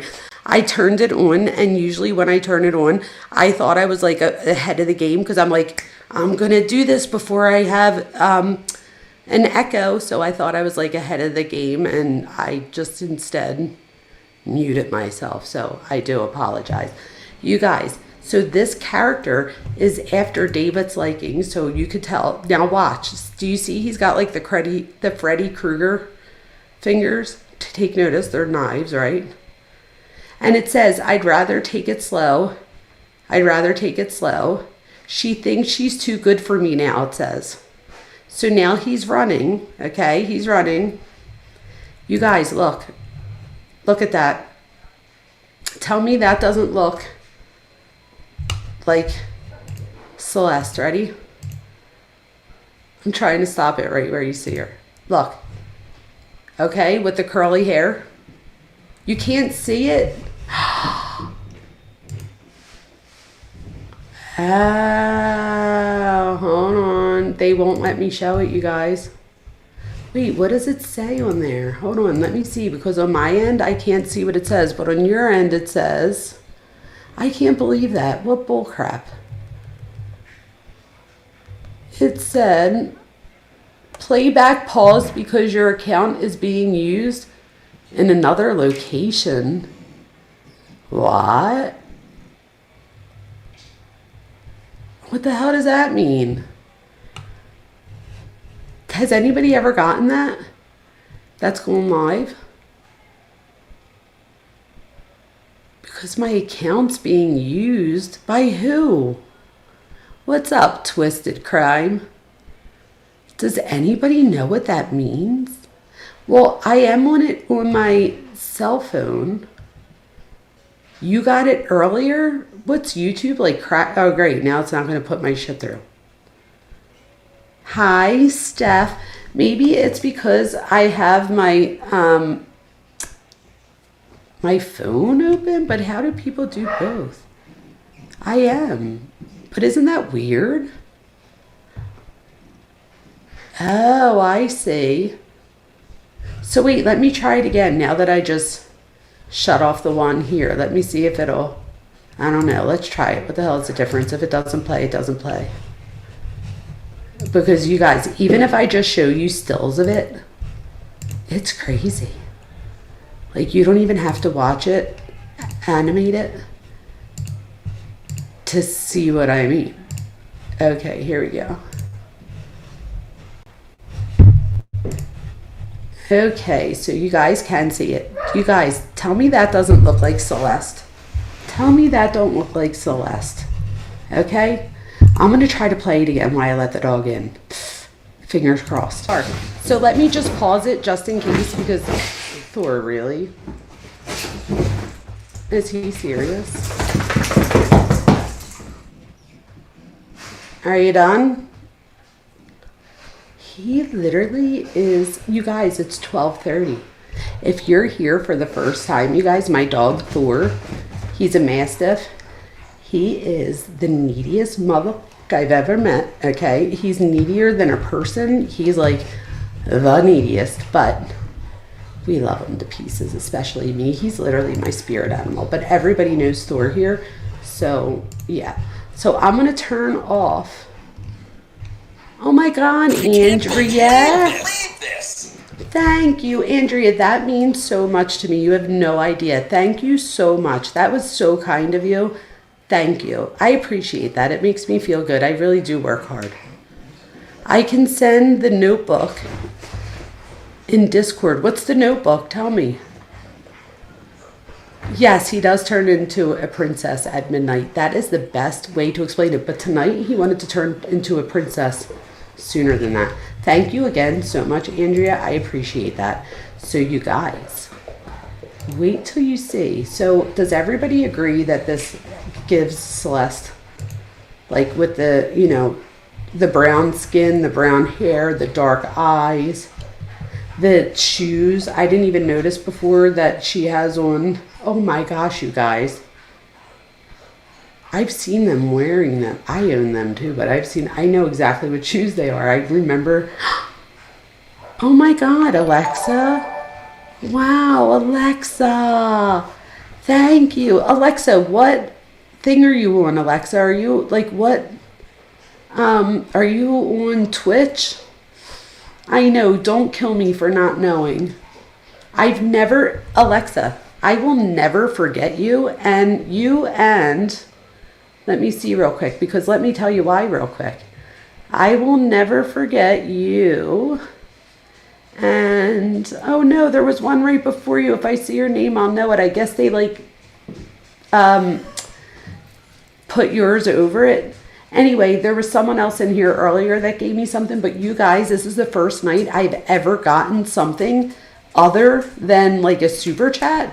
So I am not even sure. I think you're on Twitch. I'm on my phone. I do have Twitch. That's what, you guys, I've never gotten a Twitch thing before. So that was so cute with the turtle. I loved it. Thank you so much. I appreciate you. You have no idea. Thank you. That means a lot to me. So let's go back to looking at this real quick, you guys. So yeah, giving me Celeste. Big time. Then, wait a minute. So now they're walking together. I'm like, his people are walking crazy. Inside of my clouded thoughts, it says. It says, do I still love you? Never mind. It don't matter what we've done tonight. What does that mean? It don't matter what we've done. And then it says, stay a sec. You guys, what do you guys think?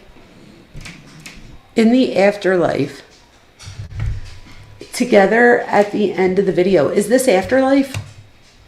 I don't want to get, you must find him before it's too late. Did you guys just see the bloody fingers? What the F was that? Oh, well, Alexa. Well, I appreciate you, Queen. You guys, did you see the bloody fingers on this woman? For 2 jewels.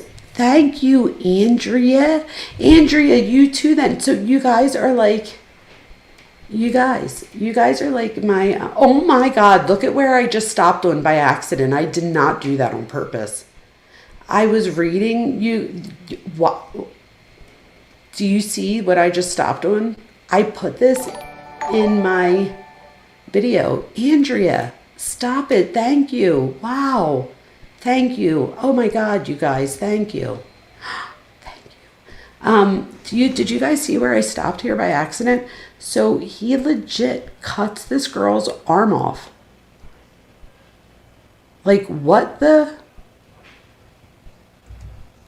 So look, he's mad here. he turns into a Tommy, I guess. Celeste's body matches these cuts. That's what I'm saying. Like, look, it makes it look like, so look, she literally touches his face. So that's a sign of empathy, right? So he gets mad. She walks up and she touches his face. Take notice, his eyes roll to the back of his head. Like, what the heck? Oh, Andrea, you're going to bed. Thank you so much for being here. It's his artistic confession. It looks like giving 1,000 jewels for restart, but after that, you have to buy them in bunches. Thank you, guys. You guys are the best. So look at here, you guys. Look, she still has her arm there. And now, gone.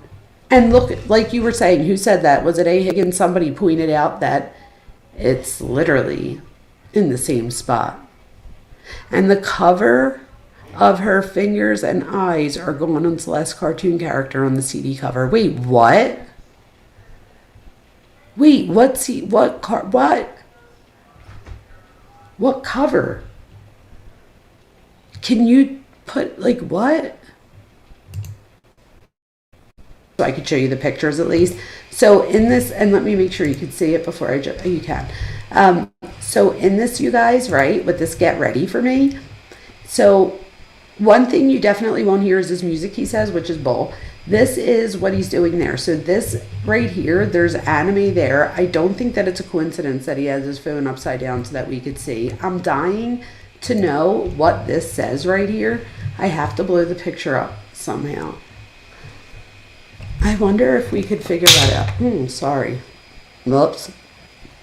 Let me see if I take a picture. My husband told me to do this the other day. I wanted to see what, like, the encryption in my bracelet said, and I couldn't read it because it was too small. So we both started laughing because we were both looking like this, like, and we couldn't figure it out. So he's like, just take a picture of it and then blow it up. I was like, you're a freaking genius. It's not big enough. It, like, when I blow it up, it just gets like fuzzy. So that wasn't very helpful.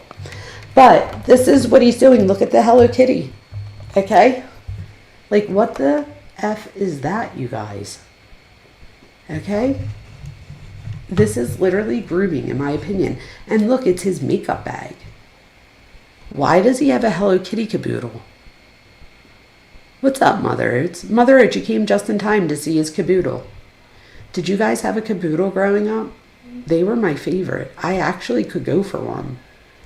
I had makeup all over the place, and, like, not all over the place, but like in, like, the caboodle was so fun. You opened it up and it all came out and stuff, and the things came. It was amazing. I loved it. It was all organized.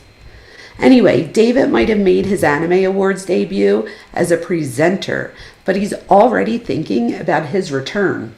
Too bad. Too bad 4 weeks before this.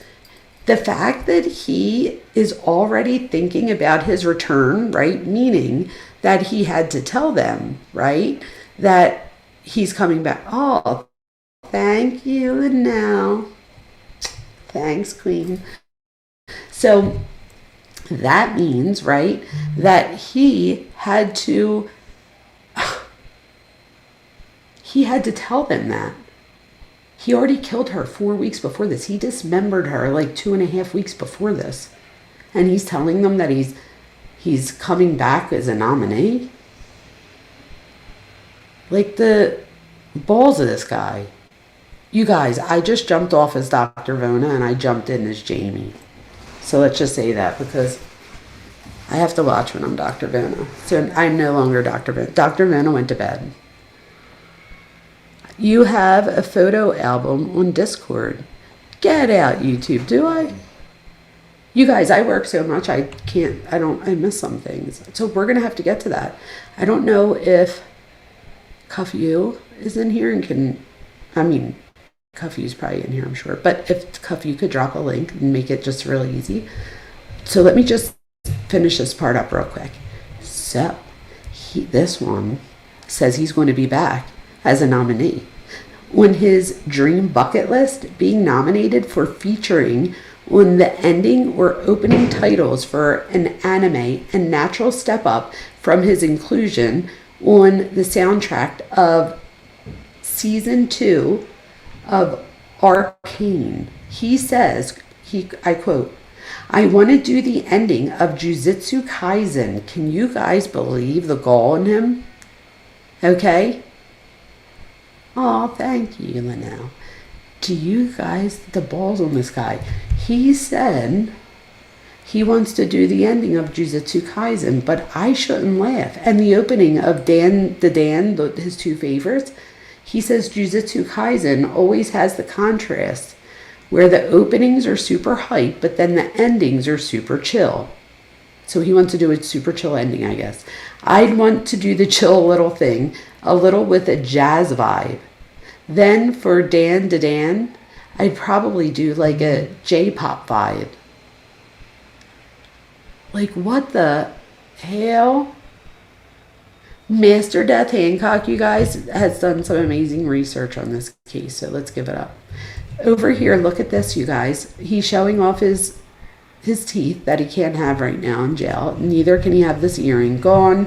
Rings gone. Bracelet gone. I think of Mackenzie. Do you guys remember? I know I always bring it back to Mackenzie somehow. But Mackenzie Shrilla, remember when they made her take all of her stuff off? Like, I'm just picturing them making him take all of his stuff off. That's amazing, right? And then it says, he might have kept things outside of the cosplay realm at the 2025 Crunchyroll Anime Awards, but the star is slowly but surely building up his cosplay folio on the side. Just a week before, he surprised fans with a cosplay of Naruto's Sasuke, I said that wrong, on his Instagram. And then he says, and I quote, "This was my first cosplay ever," he says.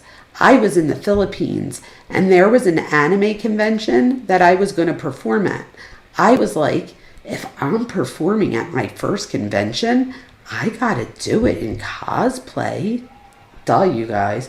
Then he says, "A friend of mine who was doing the Naruto cosplay actually made it for me specifically for the show.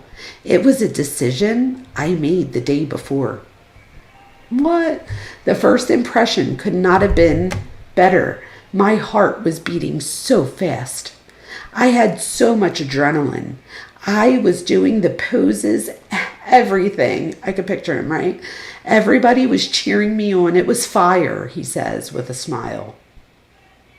Oh, wow. "I think I'm going to do Goku next. I have to. It's the first anime I ever watched." Oh, you guys, he's a liar. Does anybody know what I'm talking about? You guys, my memory is amazing. I don't know. I believe it might have been in the beginning of this. Didn't he say that he was introduced to anime at 5 by his dad, who let him watch? What was it? It's right here. I know he said it here. His dad let him watch Dragon Ball, and he watched all of the seasons. He literally tells us a page before that was his very first anime, and then says, oh, he does say Dragon Ball here. It says first impressions could not, it says that was my first cosplay ever. Maybe that was what he said. No, I don't know. That was my first cosplay ever, he said. I was in the Philippines and there was an anime convention and I was going to perform at it. I was like, if I'm performing in my first convention, I got to go cosplay. Anyway, the first impression could not have been better. My heart was beating so fast. I had so much adrenaline. I was doing the poses, everything. Everybody was cheering me on. It was fire, he says with a smile. I think I'm going to do Goku next. I have to. It's the first anime I ever watched. I'm going to do Super Saiyan or whatever from Dragon Ball. He does say that. Then changed his hair color to red. And they changed his hair color to red in the new season. What? He is full of himself. Do you guys remember when we went over his TikToks And in the very, very beginning, he was a little bit reserved. Like, he was trying to feel out what others thought of him, even though he still thought very highly of himself. But I always say, like, and I'm not diagnosing, but when we see people with like narcissism, this is the thing, you guys, let's be real. If this guy is guilty and he did this, you would have to have antisocial personality to do something like that. And narcissism often goes along with that. So I don't think it's out of the realm of possibility that if he's guilty, that might be what we're talking about. Even things like sadism I see here, right? And again, nobody's diagnosing. So if anybody watches this later, don't say, rah, rah, rah. I have one person in particular that loves to watch. Hi. Wave hello to the top, bitch. I'm just kidding. I love you guys. So I'm like delusional at this point. This is Jamie, guys. I'm not Dr. Vona anymore. So you guys look at this. I don't know if you guys could see the way he's looking in that, but he is so full of himself here. But again, when we have these types of personalities, at the core is usually a low self-esteem.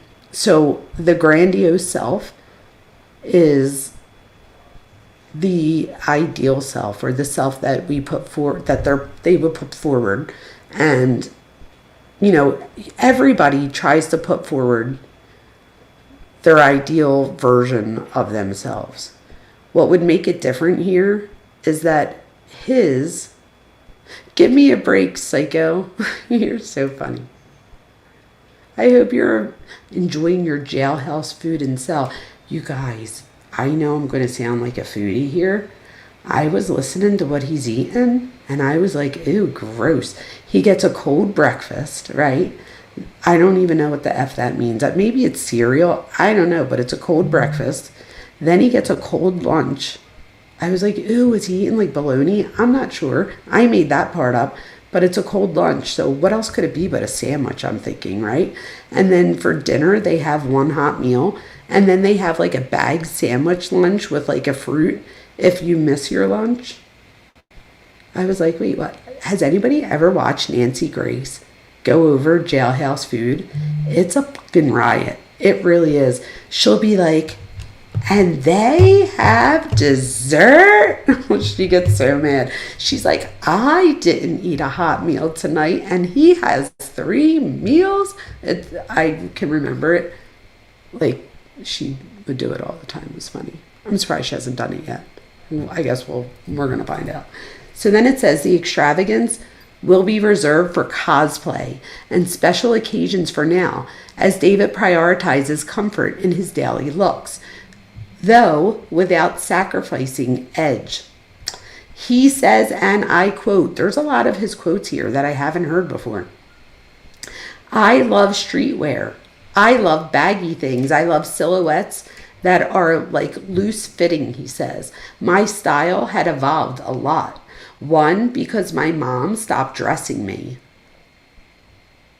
Like what? One, because my mom stopped dressing me, he adds, between laughs. And then he says, I've gone through a lot of phases of being inspired by other artists. I feel like that was the best way I could kind of curate my taste and figure out what I liked. I was part of the skinny jeans epidemic. I'm not gonna lie. And he laughs. And then I got past that and found out things that fit me, but don't in a way, like the small to extra small tees with an oversized jacket, baggy jeans, wallet chains, the whole package. I'm like diving into my early 2000s kind of swag too. You guys, is he serious? Inspired by R. Kelly, I can't stop. Oh yes, A. Higgins. When my fiance, or Joe Scott, I love that. Or when she says, my Lucy and John David. My Lucy and John David. It's so cute. Yes, when she talks about her. And what about when she talks about victims, and she'll be like their parent. She'll be interviewing the parent. And she'll be like, and then what happened when they called you and said that your child was dead? and found at the bottom of the street in a trash bag, thrown out like trash.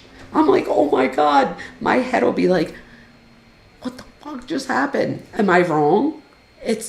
I love her though. I can't. I do though. I can't. Anyway, he says, I love streetwear. Oh, I already read that part. He says some of his main style inspirations are from A$AP Rocky and Tyler, the Creator. Though, of course, there's always room for anime.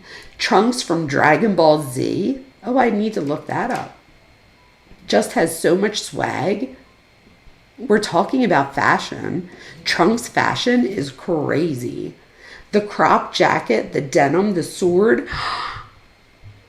Come on, like he really had it on? What? Trunks from Dragon Ball Z. We need to see what Trunks looks like real quick.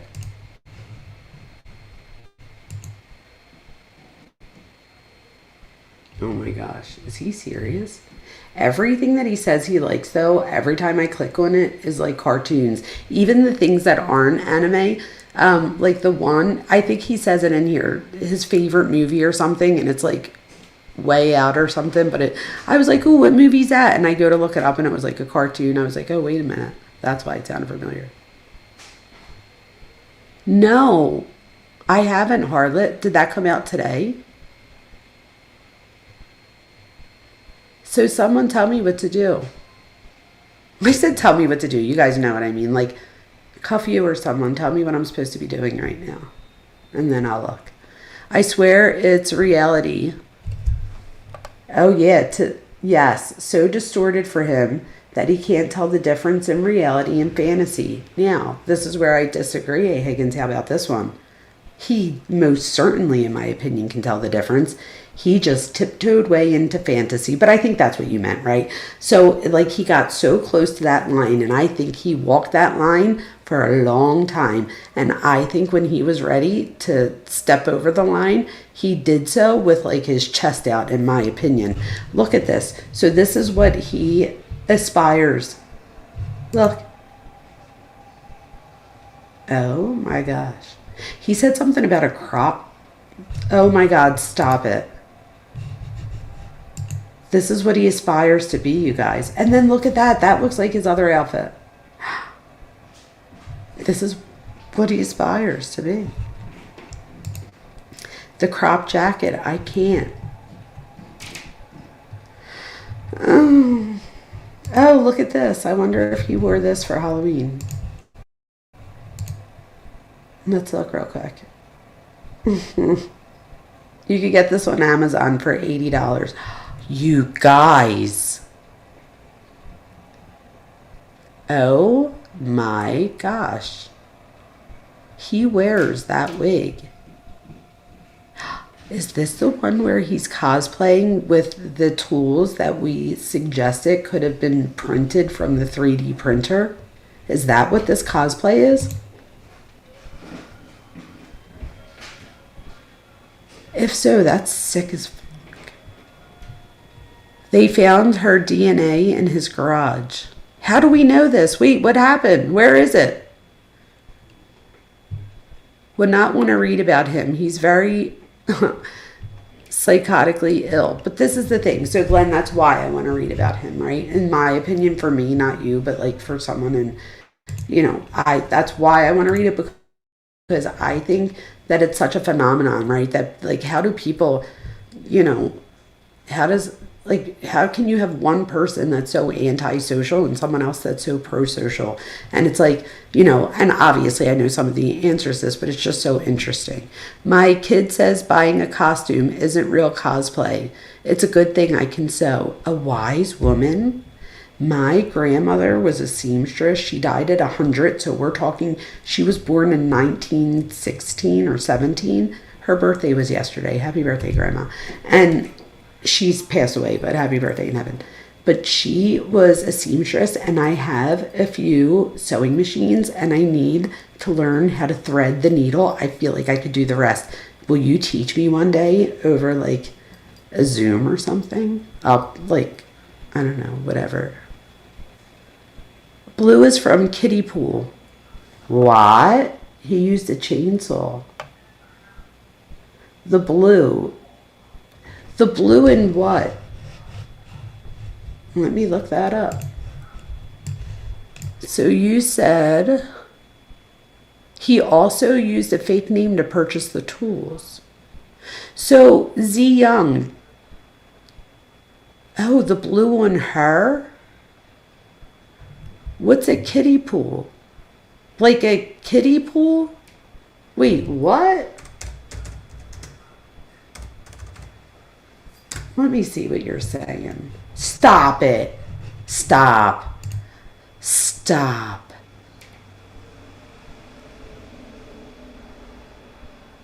Stop. Yes, a wise woman. That's right. You do. Straight A stupid. You guys. What?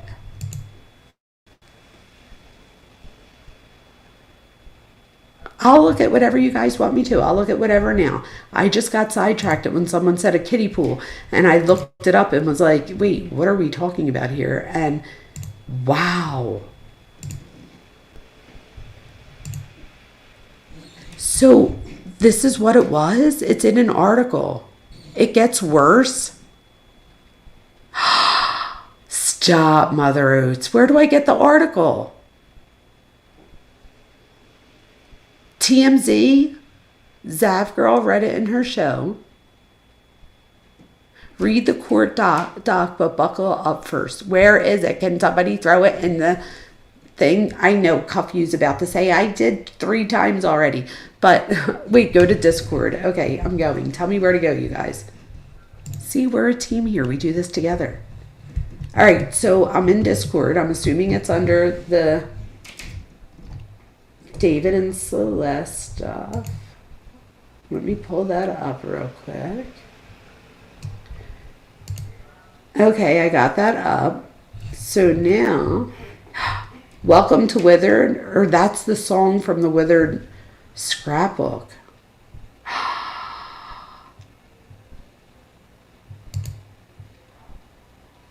You posted a song earlier and got a what, copyright strike? Is that what you were going to say?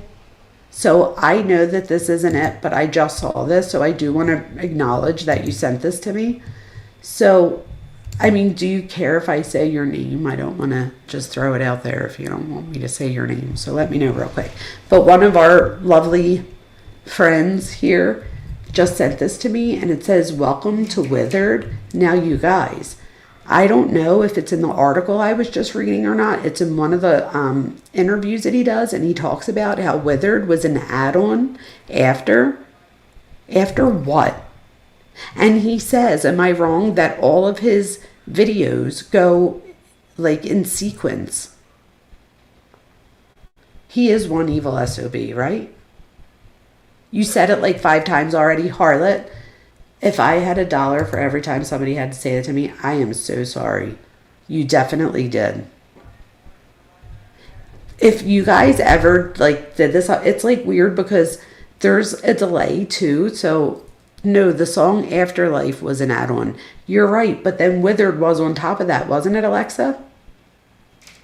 Look at the video I sent in Discord. Okay, I'll keep this up while well, no, I can't because I have to go back. So hold on, you're coming back with me. I started the journey as a homeschool kid making music. Anyway, I am going back. It's just taking a second. I don't know why. Maybe I just open it up here. Maybe you guys are supposed to look at that while I open Discord in another tab. So when I go in Discord, what video is it though? Will I know? Withered, like her body after... Amen. Right? All right, I'm on Discord. I just have to get back to the tab. Hold on.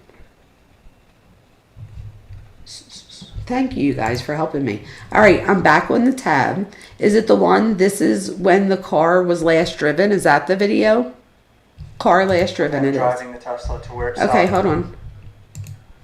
Oh, this is like really short. All right, hold on, let me see. And then I see the briefing right before it that you guys really, I don't know what I'd do without you. Thank you.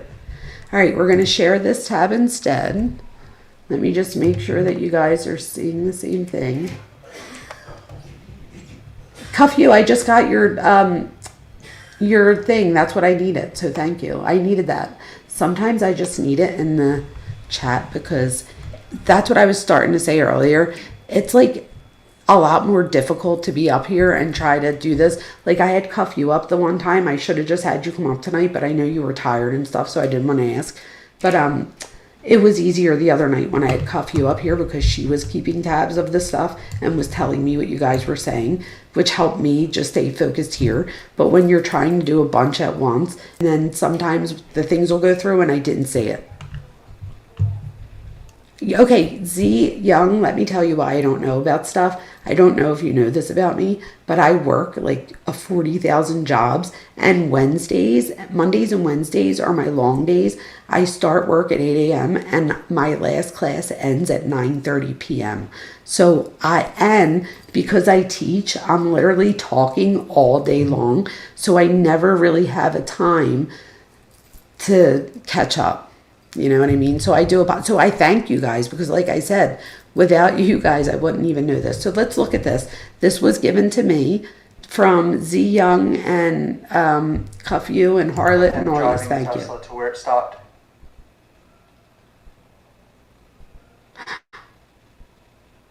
So he's driving the Tesla. So wait, that was a quick video. Hold on, it was 7 seconds. Of him driving the Tesla to where it stopped. Oh, I got it. I just stopped it there. Can anybody, let me put my brightness up. Can we catch anything on here? Why doesn't it look like there's anybody in there? You guys, who do you guys think it was? Oh, and Harla, I didn't mean that like cocky or anything. I literally I was apologizing for why I didn't see it. You guys, not for nothing. It's David.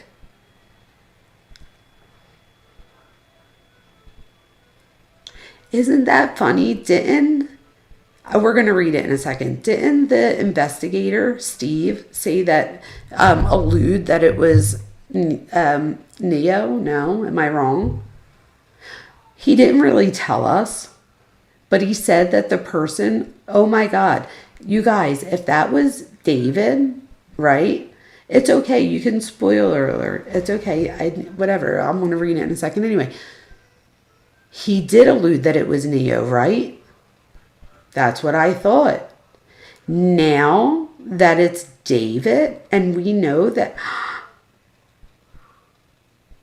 Wow. I can't believe it didn't occur to him to wash the car in that neighborhood. Did you guys hear real quick? I'm going to read the doc in a second. Did you guys hear what the neighbor said? Their dog had passed away and they put the dog, like they buried the dog in their backyard, but it was a bigger dog. So here they said when it was like 76 degrees or hotter, that the smell would be so bad that they were about to go get the dog out, like they were going to dig the dog up and make it look like a hole further down and rebury the dog because they thought it was the dog. And they said as soon as the car left, gone. Her DNA was found in his garage.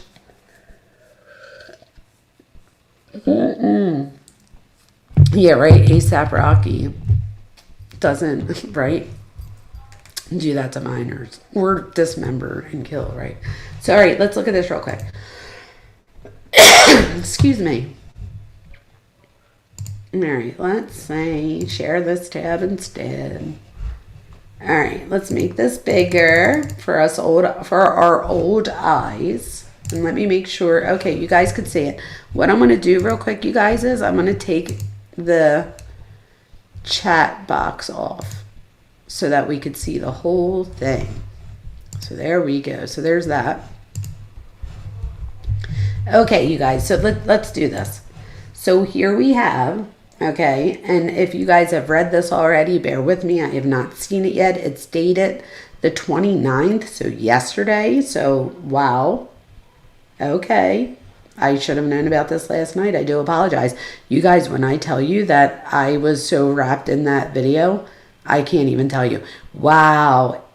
Alexa said, here we go. It's like that.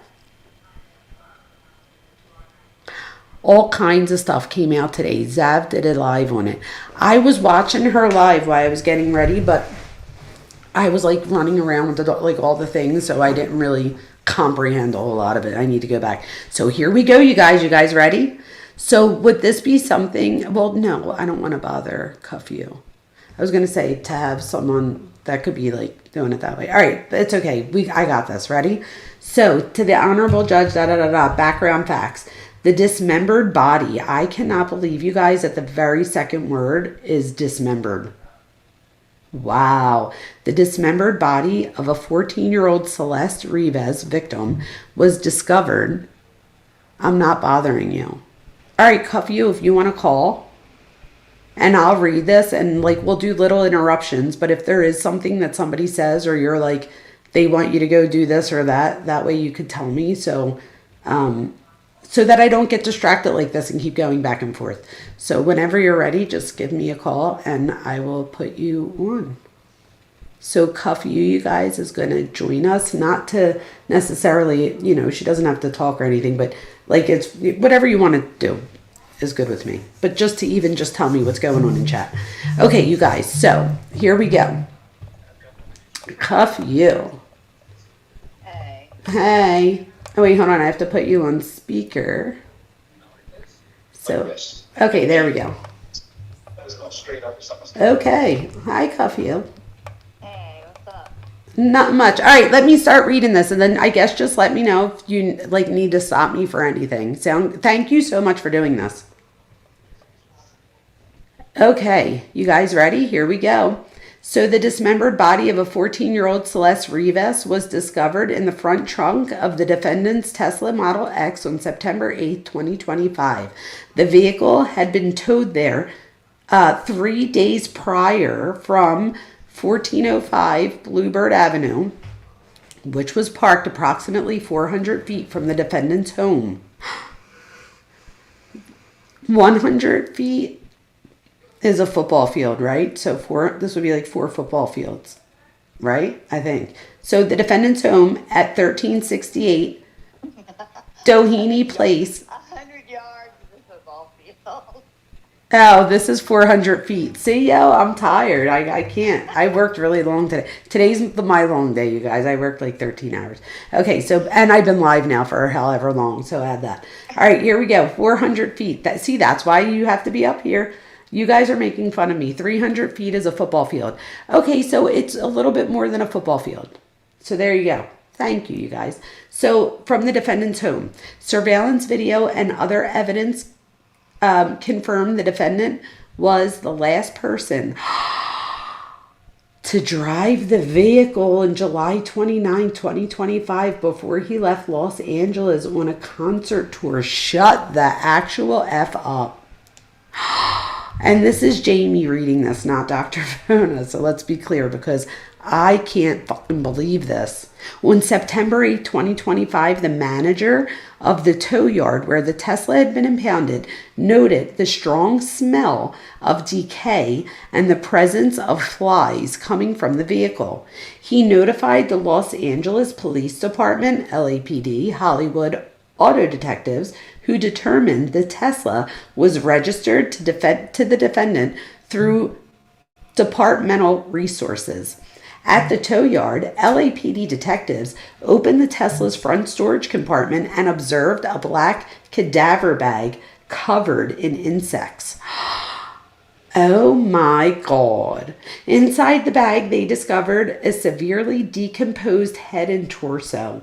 A plastic garbage bag beneath the black cadaver bag contained the dismembered arms and legs. However, the victim's ring and pinky fingers on her left hand had been amputated and were not found in the Tesla. On September 16, 2025, the Los Angeles County Medical Examiner's Department positively identified the body from dental records as belonging to the victim. Pursuant to their investigation, LAPD robbery homicide detectives determined the victim and the defendant met in January of 2022 when she was 11 years old. What? She didn't even have her period yet. Like, are you fucking kidding me? That's gross. They began a sexual relationship in November of 2023 when the victim was just 13 and the defendant was 18. Shame on him. Detectives learned the victim had been reported missing to the Riverside County Sheriff's Department by her family, who live in Lake Elsinore, on February and April of 2024. The RCSD telephonically contacted the defendant on February 17, 2024, after they identified... Hey, Jamie. Wait, let me just finish the sentence. After they identified a phone number in the victim's phone records that belonged to him. Again. I just wanted to have Harlot to throw up some trigger warnings because... oh, it's getting bad? Yeah. Hi, guilty of crime. Guilty of crime. You got here after I showed my video. I have a video. I literally did days of research, and it's about the anime with the character, with the ITAMI. You are more than welcome to use it if you would like. Okay, you guys, back to this. Trigger warning. Thank you for saying that. Oh, God. So during the call, the defendant claimed that he had spoken to the victim last on February 13th or 14th of 2024, but stated he was unaware she was a minor or that she had been reported missing. The RCSD advised him that Los Angeles Sheriff's Department deputies would be coming to his home. On that day, the defendant was living at 804 North Doheny Place in West Hollywood. RCSD requested that LASD conduct a welfare check at the defendant's home. LASD deputies went to the defendant's home that night at 8:15 p.m. and informed him the victim was a 13-year-old runaway. Wait, when was that? On February, when was that?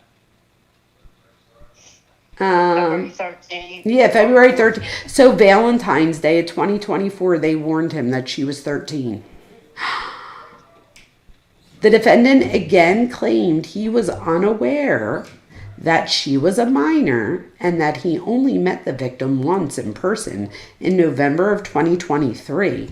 However, the defendant showed deputies a yearbook photo of the victim that he had on his cell phone. Although he claimed to be unaware of where the victim was at the time, she returned home 2 days later. Despite being informed by law enforcement that the victim was only 13, the defendant continued to pursue her. After the victim returned home in February of 2024, her parents took her cell phone away.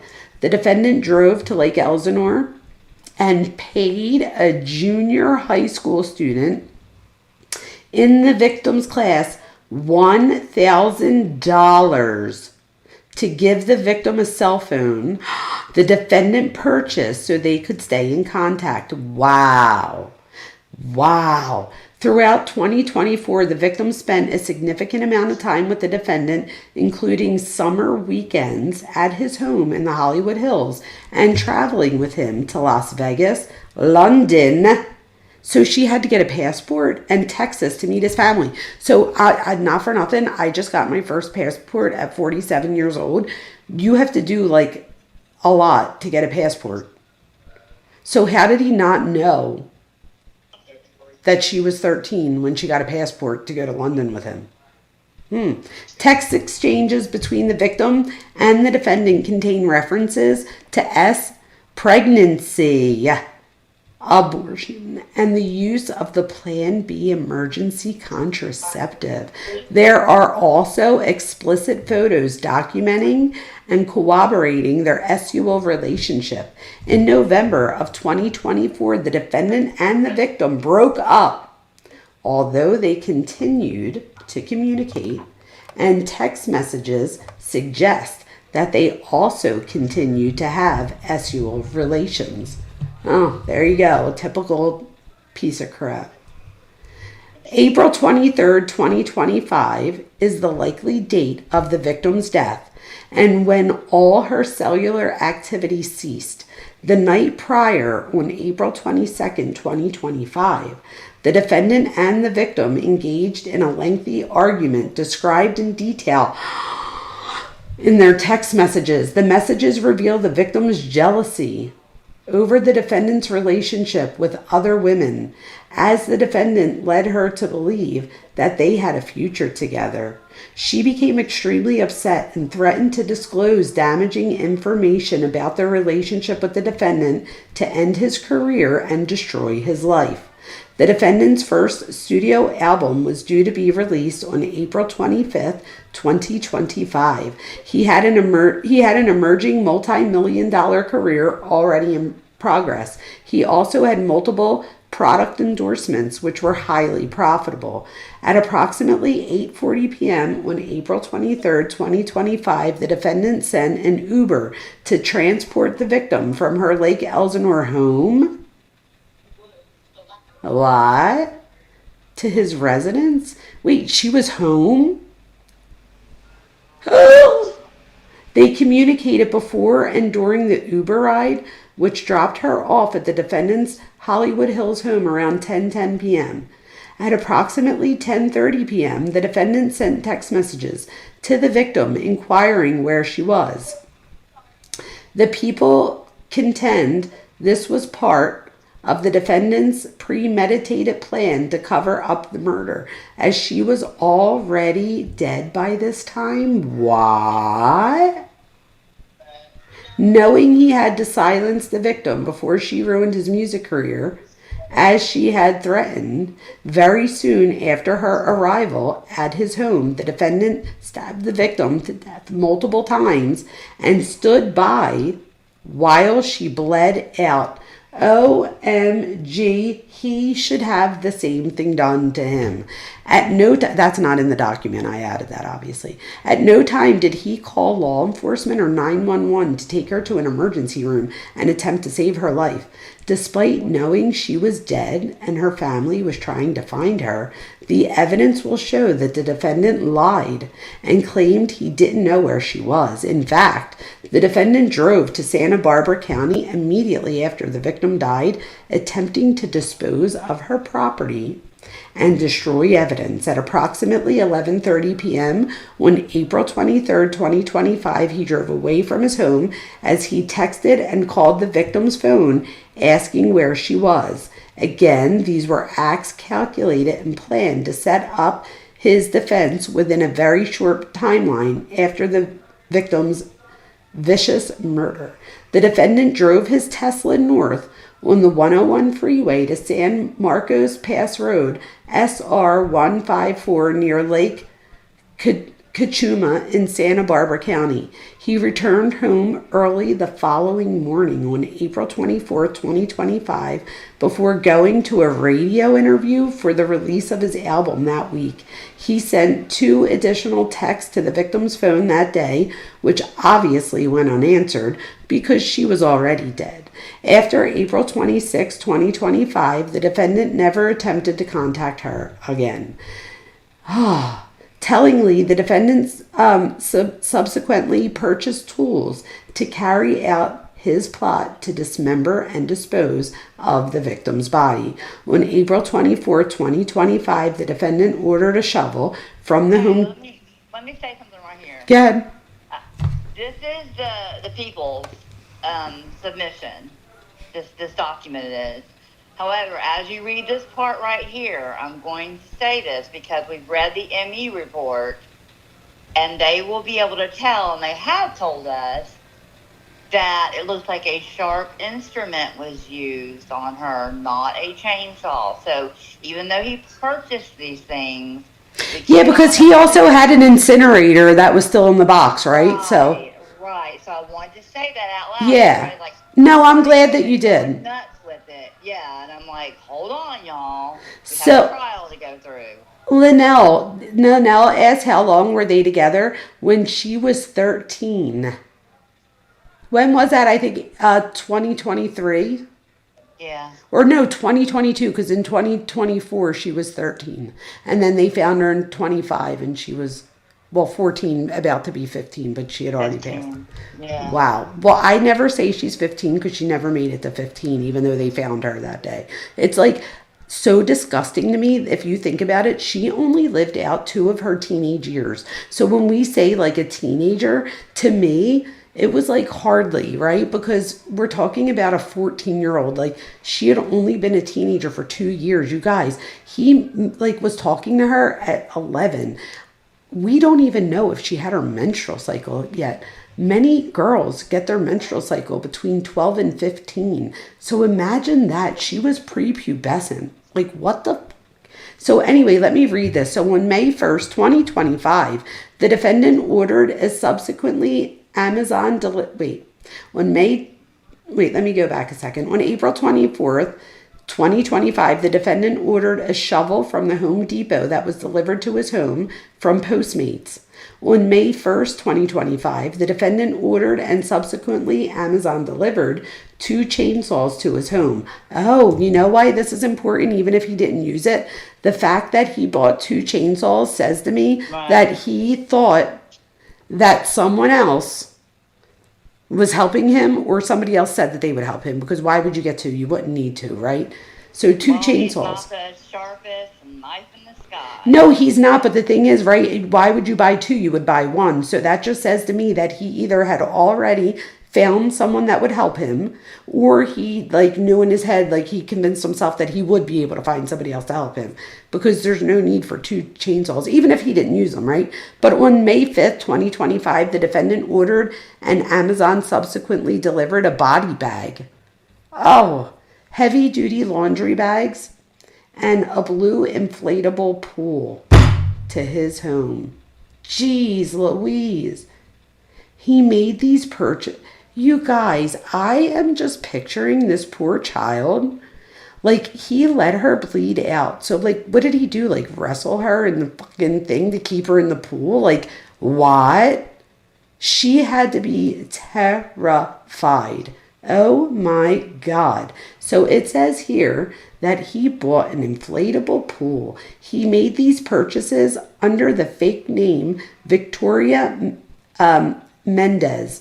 On May 8th, 2025, the defendant returned to the same area in Santa Barbara County, leaving his home around 11:30 p.m. He returned to the area on May 31st. Wow. Wow, that is such a thing to do when, wow. May 31st, 2025. This is an isolated site off SR 154 where the victim's identification was subsequently discovered in January of 2026. Additionally, on July 7, 2025, the defendant ordered and subsequently Amazon delivered a burn cage to his home under the same fake name as part of his plan to incinerate the evidence. Moreover, the defendant took horrifying measures to destroy and discard the victim's body. After placing her body into a blue inflatable pool to prevent her blood from spilling into his garage floor, the defendant used a chainsaw and perhaps other tools to cut off her limbs. Small blue plastic fragments were found embedded in the victim's remains, which were collected by the Los Angeles County Medical Examiner's Department. The fragments were analyzed by the LAPD's Forensic Science Division Trace Analysis Unit. An expert was able to make a physical fit match from the blue fragments to the blue inflatable pool purchased by the defendant in May of 2025. In order to distance himself from the victim, he amputated her left ring and pinky fingers because her ring finger contained a tattoo of his name. Her fingers have not been recovered. The defendant then placed her head and torso into the cadaver bag he purchased. He placed her limbs into a garbage bag, which he deposited into his front trunk, laying the cadaver bag on top. For several weeks or possibly months, the defendant left the victim's body to decompose inside his Tesla.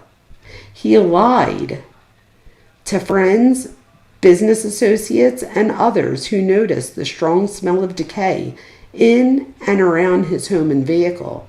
Before leaving on his concert tour at the end of July, he parked his Tesla on the street around the corner from his home. LAPD served a search warrant at the defendant's home at 1368 Doheny Place on September 17, 2025, after the victim was identified by the Los Angeles County Medical Examiner on September 16, 2025. Inside the garage, detectives discovered evidence consistent with the dismemberment of the victim's body in the inflatable pool, which contained multiple linear cuts.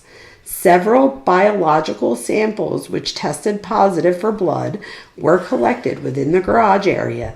DNA analysis determined that various samples matched the victim's unique, genetic profile. On December 9, 2025, the medical examiner ruled the victim's death a homicide caused by 2 penetrating injuries to the torso. On January 17, 2025, the victim's U.S. passport, I told you, card was found by, that's how he knew. He had to know. On January 17, 2025, the victim's U.S. passport card was found by a Caltrans worker off SR 154 in Santa Barbara County. This is the evidence. We didn't get to the evidence. What?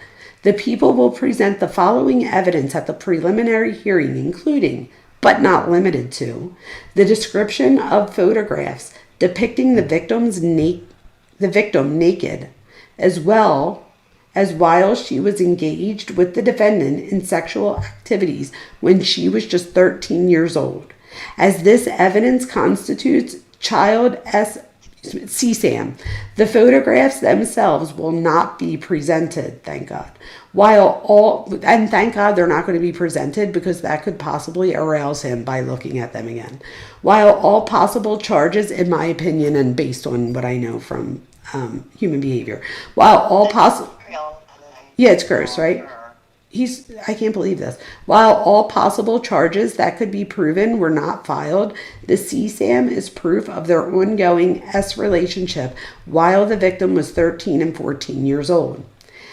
Numerous text messages between the defendant and the victim evidencing their relationship, pregnancy, abortion, and use of Plan B emergency contraceptives. Do you guys remember they did that thing where he was like, my girl's having a baby? Messages through March 2025 prove the defendant continued to manipulate the victim as she messaged, all we do is have sex and just hang out. Man, I want more than that for myself. These messages were obtained from the defendant's iCloud data. The defendant's cellular activity and communications derived from the defendant's iPhone and Tesla, which demonstrate the defendant's activities from April 22, 2025 to April 24, 2025, including a trip to Santa Barbara County in the middle of the night after the victim arrived at his Hollywood Hills home. Wow.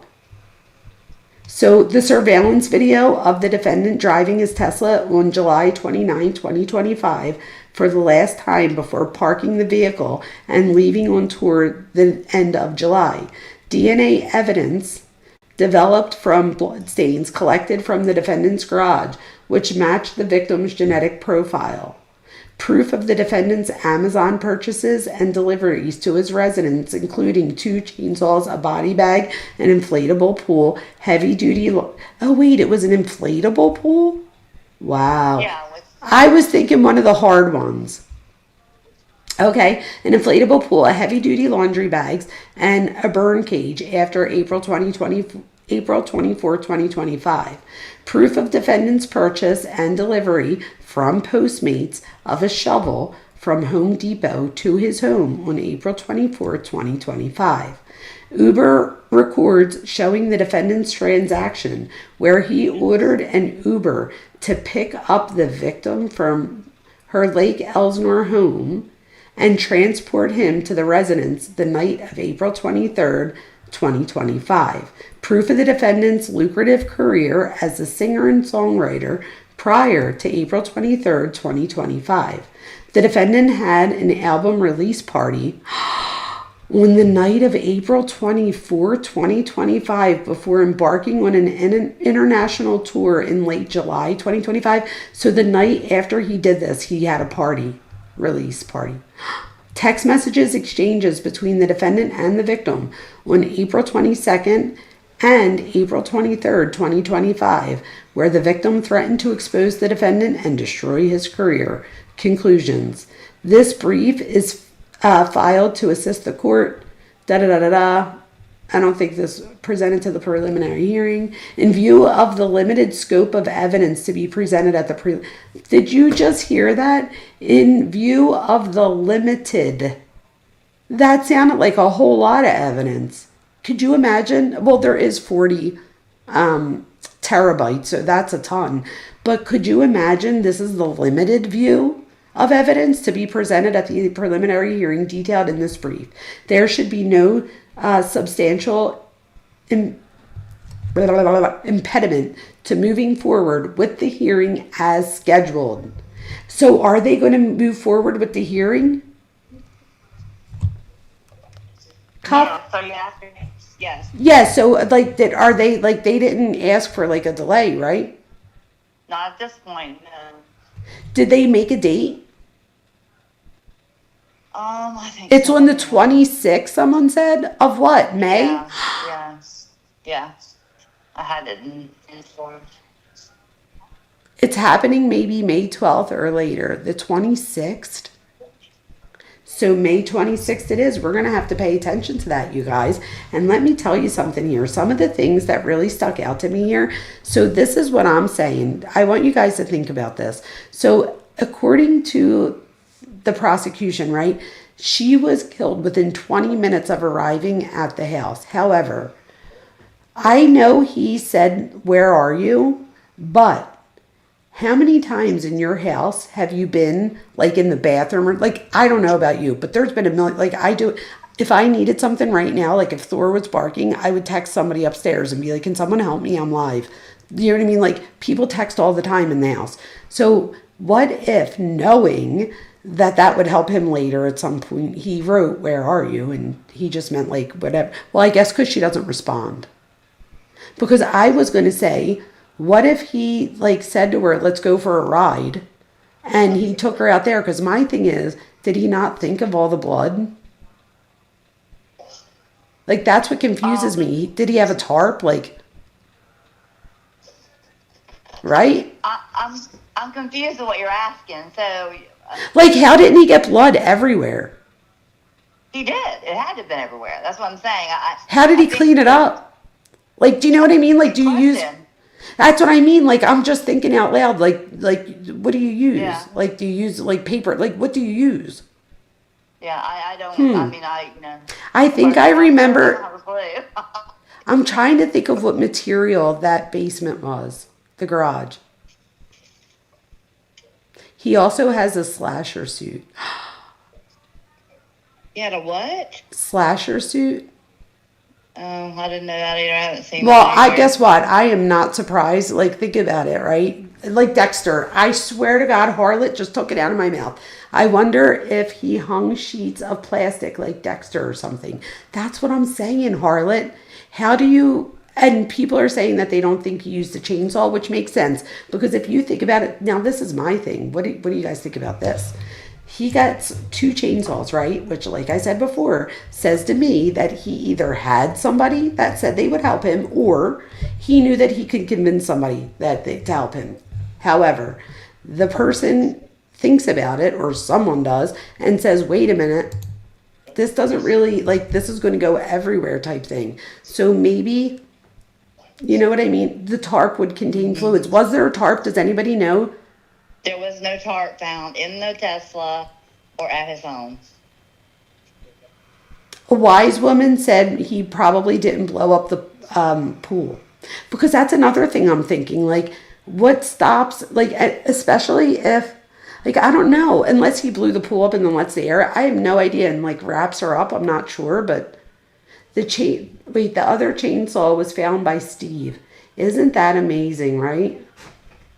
Yes, you would make a huge mess with a chainsaw. I agree, Harlot. So I guess that's what I'm saying, like, if he didn't use it, what did he use? Do we know? Like, they said tools. I don't know if anybody knows the answer to that. Like, if anybody knows what they're alleging that maybe he used, because here they're saying 2 chainsaws. So doesn't that sound like they think he used chainsaws? In my opinion, no. The ME would have said, it appeared to be some type of machinery. We've already talked about the possibility of him using something similar to a hacksaw, so I just feel like the ME would have put more detail into that report, So indicating that a chainsaw or some sort of machinery had been used. So it may have been the idea, but I don't think that's what happened. Well, the other thing is, right, we thought maybe a 3D printer, but it doesn't seem like they had found one. Found what? A 3D printer. Yeah, he had one. He did have one. Yeah. I didn't know that. Okay, so he had a 3D printer. That's important. It's way back in Discord somewhere. I'd have to. No, I know that we did a whole show on it. I just didn't know if they physically found one. Like, I didn't know if that evidence was out yet. Yeah, remember I told you that he had made other weapons? Yes, because we thought, yes, we did. I remember that. I just didn't know if there was, like, evidence of that. I didn't know if we were, like, saying this is what we think happened, because I thought that same thing. I didn't know if they gave us the evidence yet before. That's what I was asking. So, yes, I guess what I'm trying to say and is that this is evidence that we're looking at in this document. However, there has been so much speculation, and like right now, watching the chat go by, and he used plastic sheeting and all that stuff. We don't know that, you guys, and I'm not one that will, No, but I think it's a good question, right? It is. But I'm thinking about it though. He had to have how would you do this? And I am not the one to ask questions like this. Like, usually I'm like, oh, come on, that's a lot. But think about it, like, I've never dismembered somebody, but I'm assuming that it would get real messy. So my thing is, like, what material was the floor? Like, when when we were redoing this stuff for my rental property, they wanted like $50,000, and I don't have that. So I learned how to do masonry work, and my husband at first was like, oh, Jamie, you got your doctorate in education, not in masonry. Well, let me tell you something. I watched Mason Mike until I got it right, and he'll admit it. I killed it, right? My thing is this, in doing so, and we also had to put a new floor in the basement. So I've worked, and we put a rug upstairs. So I've worked with different materials for the floors just recently. And my thing is, what material was this garage floor, right? Like, I mean, if I had to guess, I would be willing to guess what most garage floors are. That's either cement or painted cement. So, so wouldn't that, I would assume that would soak it up. And they did find stuff. But, I mean, it didn't seem like Steve didn't make it sound like he walked in the garage and was like, like, do you know what I mean? That's what I mean. Exactly. He may have power washed. There you go, Ella. Yeah. He may have power washed, you guys. I said that a minute ago. You did? Or even... Your phone's breaking up a little bit. I'm sorry. No, you're good. Now I hear it. You're good. Well, there's a couple of questions that were asked, and these are questions that I think I would really like to hear your thoughts on. Is a lot of people today, ask me. A lot of things that I've been watching have been talking about the culpability and responsibility of both David's parents and Celeste's parents, and it is really coming into play. And what the actual F that she was home?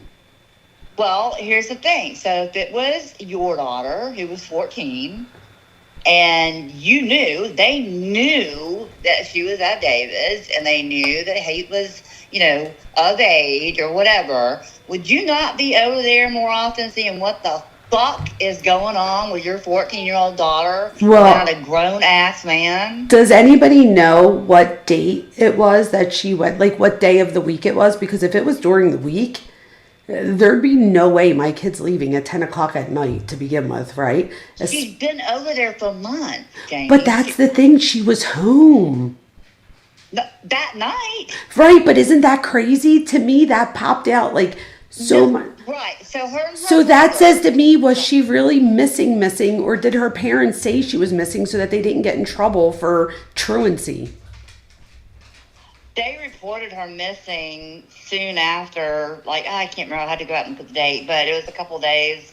But why did it even take a couple of fucking days? I'm sorry. That part makes me angry. It's like, it's like, it would have been less than 24 hours. I'd have been like, where's my daughter, David?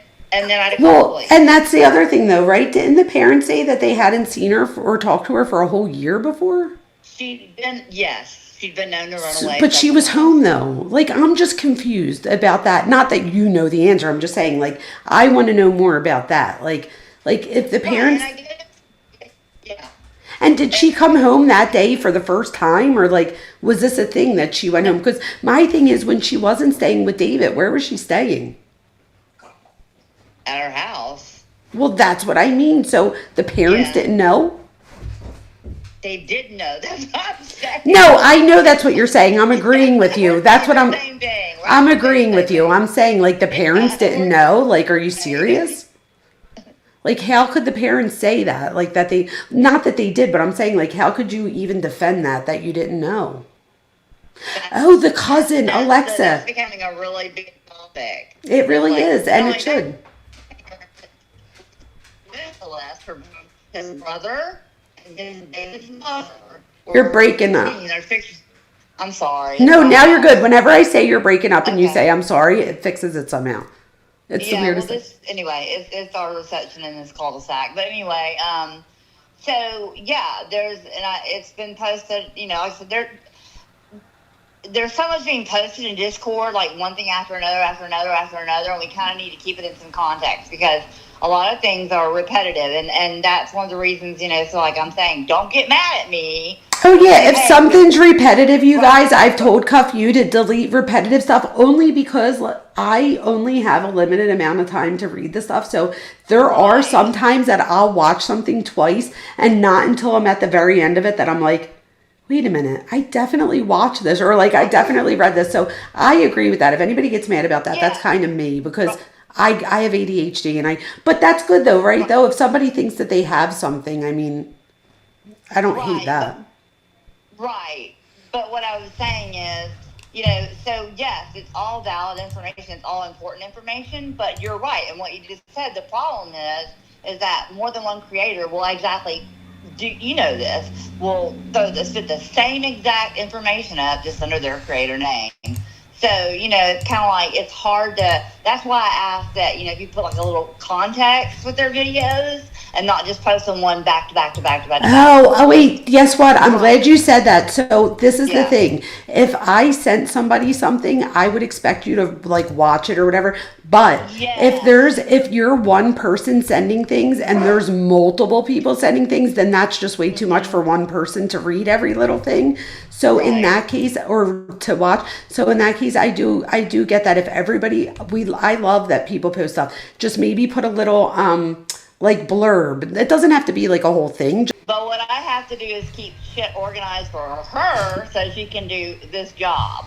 So that was my dedication whenever we built this Discord together. Cuff you, I feel bad. I feel like you sound a little stressed. You sound stressed. We should give you. I'm not, but I just I'm not one of those kind of people that likes to sensationalize stuff. And so right now, it's everybody, not just everybody, every chat on YouTube tonight has done this. I got you. We'll talk about it later. That way, I don't want people to drop off because we'll talk about this after or whatever. No big deal. Not that it's no big deal. It is a big deal. But I don't, you know what I mean? I got you, Cuff you. I hear what you're saying. I just don't want people to drop off and be like, they're just talking. You know how people get. What else is in here that we could look at? I know you don't care. I don't either. But it's just the point. I'm just whatever. No, I didn't say I didn't care. No, I didn't mean like that. I meant like we shouldn't care. If somebody wants to drop off, then maybe they shouldn't even be here type thing. Like, I get that. I'm saying that, not for you. I'm saying that for me. The Notebook, that's right. I'm so sorry. I did not mean anything offensive to anybody. I think that's what, so Cuff you, she said all of that to say that she wasn't trying to offend anybody if she erases your thing. That's all I think. So wait, real quick, you guys. So this one says full document on David's release today. So is that what we just read though, I think? And then after, so would it be before that? So this one says songs from the Withered scrapbook, but is this the scrapbook? If you go back up, he posted right there is from the next account, and that actually shows, you can scroll through the pictures. So if you click on that, that's actually the one that says here, where did it go wrong? Yeah, it says songs from Withered. No, go back down. Oh, got you. Okay. Like, so it is the songs right here. You see where it says contacts that I wrote? No, close out of that. This says songs from Withered scrapbook. Right there.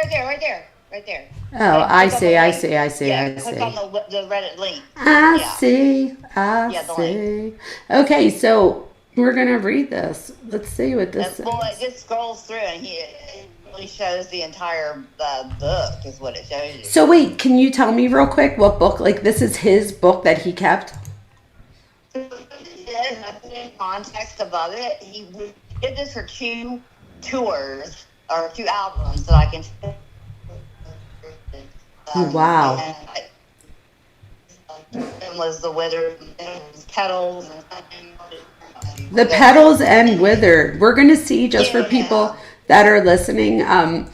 It was breaking up a little bit, but I knew what you were saying. So you were bringing up about Petals and Withered, and that's a big thing. He actually talks about that in a lot of his stuff, and about how the symbolism from it. So that is like big. So let me read this real quick. It says, oh wait, how about let me share this one. There we go. So it says, welcome to Withered. I started this journey as a homeschooled kid making music for Fortnite montages, never imagining where it would take me. Over time, I drew inspiration from everything around me, anime, movies, and even other people's lives. It's so beautiful watching you guys connect to the music, and most importantly, connect to me.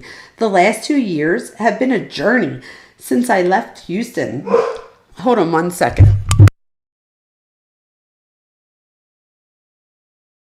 Okay.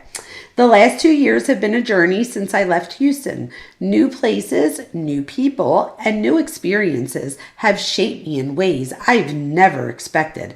The album is the first time I've truly opened up about my own life, my own stories. It's raw, it's real, it's me. Thank you for listening, for connecting, and for being part of this journey. I hope these songs mean as much to you as they do to me. I love you all infinitely. XOXO D4VD. Okay, this next one says, oh wait, how do I make this? Let me make this a little bit bigger. There we go. All right. So what he does, and Z can say, he writes like a synopsis of each song on the album is what he does. Oh, like that is so interesting to me. I can't even tell you. Wow. Okay, so this is track 1, and he tells us in many interviews that his tracks are like the one before it goes, like, so they go in order. So this should be interesting, and it should tell us a story. So let's read it. Track 1 is Atomic Land. Hang on one second. I'm sorry. People in the chat are saying, Ella, you can't hear Dr. Vona? Oh. I don't know. It says, Ella, it says can't hear you. And then people are saying, I can. So, yeah, try to refresh real quick. I'm sorry. I just didn't want her to, I did pause it for 1 second to tell Thor to go lay down. So if it was literally for a second, I paused it. I said, hold on real quick. And I paused it and said, Thor, go lay down. You were just out. So maybe that was it.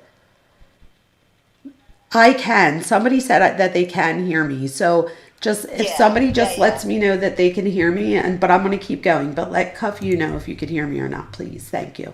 So this says Atomic Land is a song I wrote about the implications of, oh God, delusion in a relationship that's just starting out or rekindling. When you meet someone, oh, I sound fine, good. When you meet someone new or start to gain feelings for a person, the less you know about them suddenly becomes the more.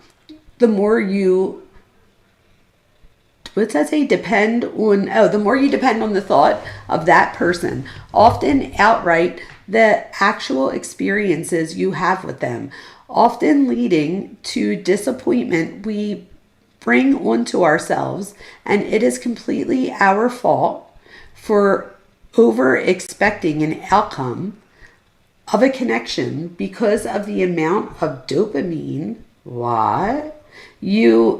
Oh, he says your infatuation. I always say infatuation and love aren't the same thing. Just because something might feel intense doesn't mean that it's love, right? So he's literally validating that here, saying that infatuation gives off dopamine hits because it's like a high, like all that love bombing, right? They're dopamine hits. So then it says, which then leads to the irrational delusions, wow, and unrealistic views of what you and this person actually are. What the actual F? If this doesn't say so much, I don't know what does. He literally says, which leads to the irrational delusions and unrealistic views of what you and this person actually are. Wow, you guys, that is crazy. The next song or whatever is... I'm sorry, I'm watching the chat, and I'm trying not to interrupt you, but it's like people in the chat are, Z Young wants you to go look at the other picture and then come back to this that he posted in there that shows it looks like Celeste on. Well, why don't I? But if I keep jumping around, then I get lost. So let me just stick to this and then I'll go right to that. So just remind me after this. All right, so let's go. Track 2, Sky. Sky is a song inspired by Chicken Little. Haha.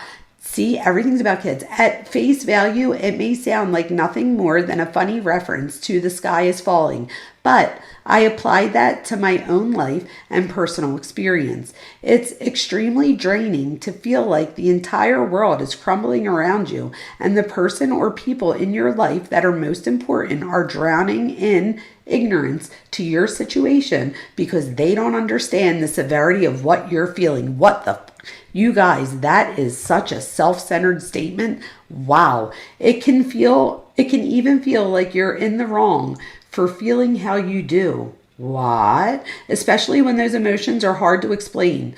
You feel like a letdown for not being able to keep up appearances or end up being patronized by someone you love because you can't keep it together. It's the absolute worst. Holy crap. Wow. Okay, I'm going to have to like psychoanalyze this whole thing, you guys. He is so self-absorbed. Linnell, you're so right. Right? Wow. This next one, track 3, You Left Me First.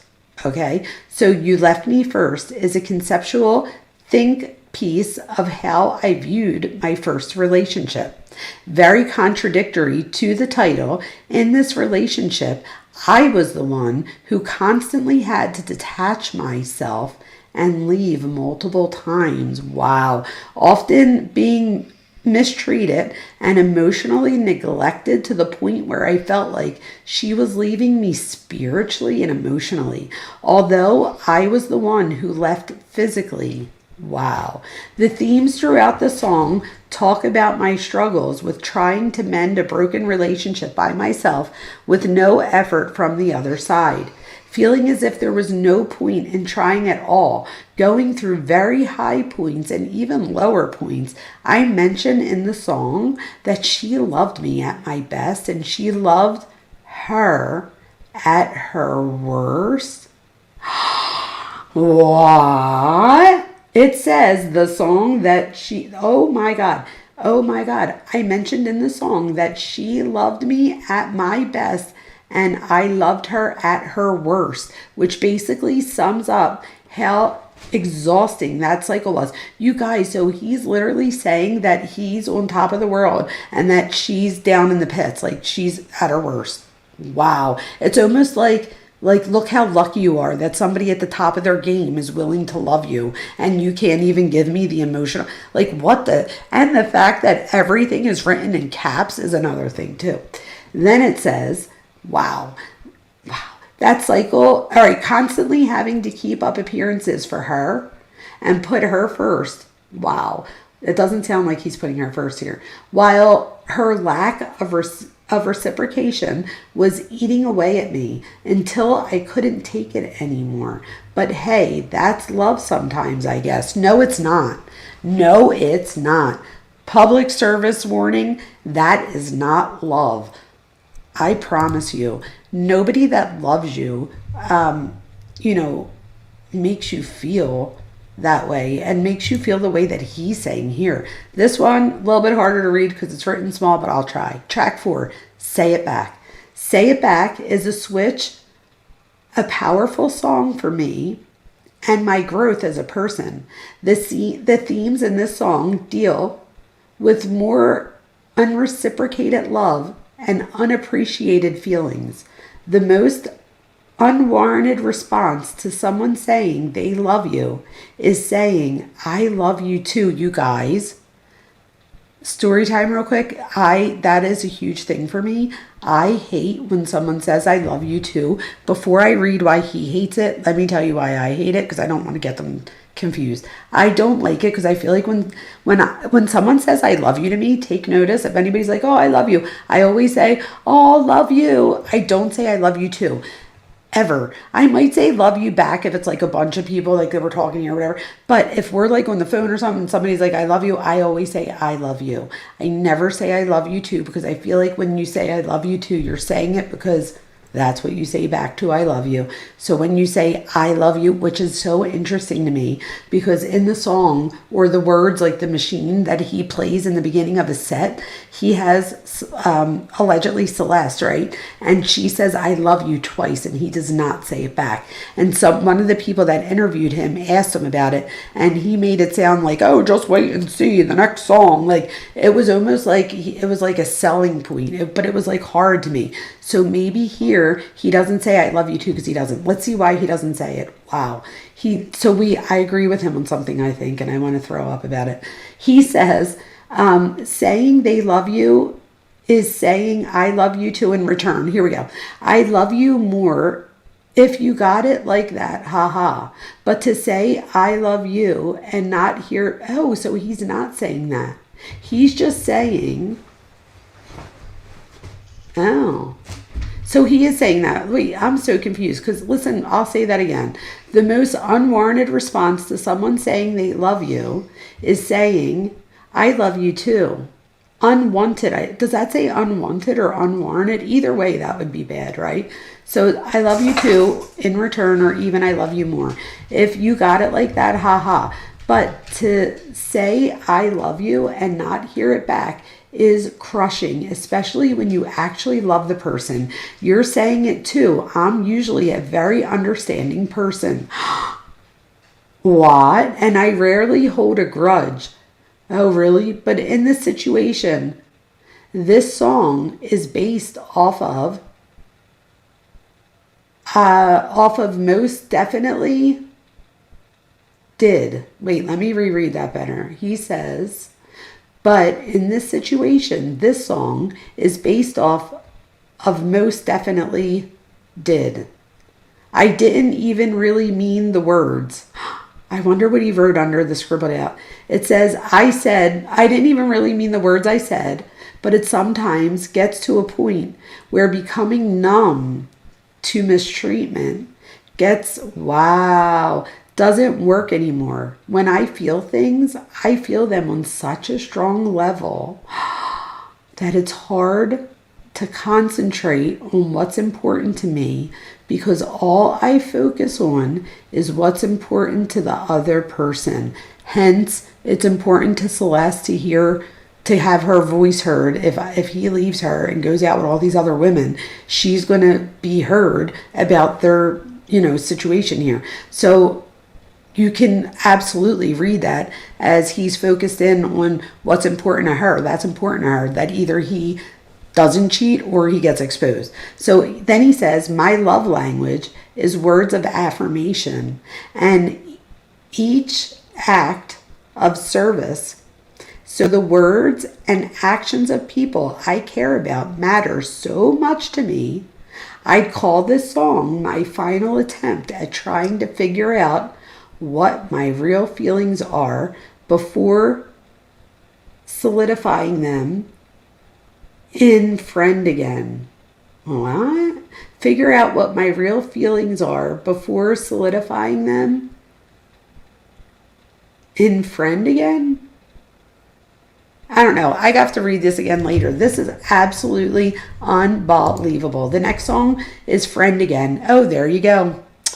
Duh. Friend Again is one of those songs that evokes such an incredible feeling when you hear it. From the build-up in the verses to the pre and the explosion in the chorus.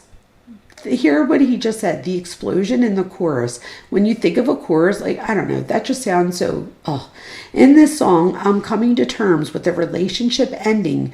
And I wonder when the song came out, because they said that they broke up in November, right, before this. So in 24. So it says, I'm coming back to terms with the relationship ending for the betterment of my well-being. Oh, excuse me. In the verses, I talk about what could have been if we lived in a perfect world. Then the pre-chorus brings me right back down to the reality of the situation. She doesn't love me, and I can't hold on to the ideation of love that isn't there anymore. So I have to stand on business and say that there's no possibility of us being friends if we are not together. Wait, real quick, I'm going to stop, because the energy would be very imbalanced because of the romantic history we share. In other words, I don't want to be your friend again. Good.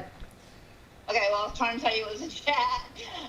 Well, no, I just wanted to finish the sentence, because if I let chat interrupt every time, then I would never. So I just wanted to finish that part. But go ahead. I know, but it's about this song. So, Master Des, I can't say. Yeah, I got you. Sorry, dude. It says, and friends again, he's starting to make up his mind to kill her. So that's why I wanted to stop you for that one right there, because I thought that was interesting. That is interesting. So there you go. There you go. I totally could follow that. The next song, you guys, track 6, is somewhere in the middle. So it says, ugh, sigh. I fold it, laughing my ass off, in the verses of this song. You can clearly hear me sounding like a broken record once again, pointing out that she doesn't tell me she loves me, and the fact that I gave her everything and got nothing in return. But sometimes you have to learn the hard way with love. Only thing is that this time I'm having a hard time deciding if I should love again or protect my heart, leaving me literally somewhere in the middle between the two. Writing this song almost drove me insane, having to relive the confusion I felt, balancing between love and letting go. But I guess that's how you know what you felt wasn't superficial. Love isn't easy, and it's often hard to follow after losing the plot over and over again. Amen. Let me tell you something, you guys. That is not a good relationship, right? So my thing is this. There is no superficial love and real love. There's no balancing between love and letting go. There's no, there's no, love isn't easy. That's the thing. If love is that hard, it's not meant to be. Love should not be that, it shouldn't be, I tell my kids too, that's how they could gauge their relationship. If you're in a relationship and you're always miserable, or you're always fighting for the times that you remember some good times, and you're always fighting because you know that person can be that person, but you're we just need to get back there. So it's always there's a goal to get to. The problem is that shouldn't happen at all. that probably isn't the person for you, especially if you're young and you're already having those issues without kids or anything else. I don't know. I just think that love shouldn't be that hard. If love is that hard, or if you're hurting that much, then, and especially if you're young, reconsider. Like, and I don't mean that like cocky, I really mean reconsider. I did it. I had a boyfriend from 13 to 21. That's a long time. One day I'll do a members only and tell you a little bit about like there's like I get a lot of this, and there's a lot that I'm not going to go into right now. But my point being is that when you break up with somebody at 20 years old, it literally feels like, especially when you've been together since 13, it feels like the end of the world. But at the same time, I knew that like I always felt hurting. And I remember my mom always saying, she's like, James, someday you'll find a guy that has like this, like the things that you liked in all the guys that you've been, talking, whatever. And that person will have a lot of those things, and they won't have all the bad things. And she's like, they'll have some, nobody's perfect, but it won't be this painful. And I just remember one day reflecting and making a decision that I was worth more than that, and that I was deserving of someone's love. And if I didn't make that move then, I would have never bumped into my husband that night. So I would say it's not a bad thing to reflect sometimes and question yourself. You might find that you are in a great relationship, but still question it, and or not question it, still reflect upon it so that you can make those informed decisions. This next track, you guys, is track 7, Crashing. It says, this is with Caliucci's. It says, this song is so real, man. It all really does come crashing down, whether it's emotionally, literally, physically, spiritually, whatever the case may be, it crashes. Nothing ever lasts forever, and I make that clear in this song with my verse and chorus. But then the lovely Caliucci's contrast my melancholic mantra with her saving grace lyrics. She talks about the world crashing down, but being unbothered by what's going on around her because she's with the person she loves. And then it says, ugh, must be nice. And that she'll stay by his side and won't let him go, no matter how hard outside focuses try to get in between their love. This song means so much to me, and so does Callie. She supported my music after so long, and I'm such a huge fan of hers. I'm so glad this one came together. Wow. This next one, track 8, is Invisible String Theory. This one is so important, you guys, and let me tell you why.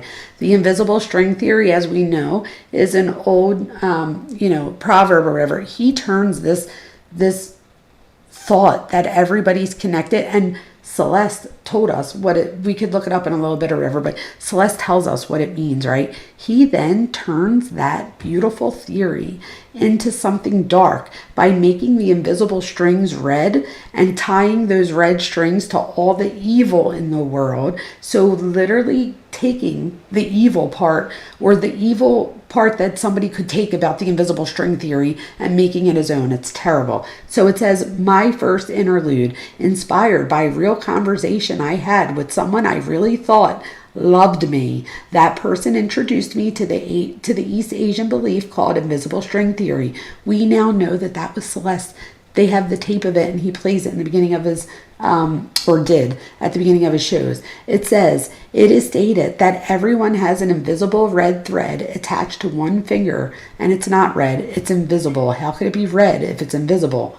Attached to one finger from birth, and that thread leads you to the person that you are destined to find at some point in your lifetime. This scarlet connection is very significant in East Asian culture and is said to be unbreakable. Your string may lead you to your future lover or best friend or even a pet. you form a bond with at some point in your life. It's a beautiful concept that I find incredibly compelling, and I use this imagery in the storytelling of this album frequently. I just find it funny that the person that introduced me to this unbreakable bond is no longer in my life anymore. What a trip. You guys, he is literally hurting. This makes me think, like, and again, I'm not diagnosing anybody. When we look at cluster B disorders, borderline personality disorders in there, and the fact that, like, and I don't know if this is how he really feels, but he's putting it out on paper, and again, not diagnosing, just looking at behaviors. He's literally putting on the page that he can't control his intense emotions. He talks about things like infatuation and, things being so, like powerful, if you will. So, and then he talks about how crushed he is by this person that supposedly loved him. He also talks about how he says, I love you to her, and she doesn't say it back, when in reality, when we hear his song on stage, she says, I love you twice. He doesn't say it back. So that, like, is so interesting that he wrote that. Is there anything you want to tell me about chat before I go to the next one? No, they're just chatting about this. Okay, no, I was just asking. Okay, track 9. Is this really love? So here I go again, asking more questions I really know the answer to. What? So he said he's asking more questions that he already knows the answer to, because he's a wise woman, right? So that was a joke. I was joking. But he says, shaking my head. This song is a sister song to say it back in a way. Simple me yearning to know what I am to someone. As I'm writing this, I realize that might be my problem. I'm always longing, listen to that word, I'm always longing to know how people perceive me. Wow, that is so freaking telling. And then he says, I am annoying. I am what? I don't know what that says. It says, I am sad. I don't know. Someone tell me what that part is. It's like so little. And then it says, I am attractive. So he's annoying and attractive. What? I am short. And it says, yes, dummy. And then it says, I am loved. I am hated. So on and so on. Fourth, it's a paramount thought that passes through my head with almost every interaction I have. But in this song, you can see how truly passive it is. I'm saying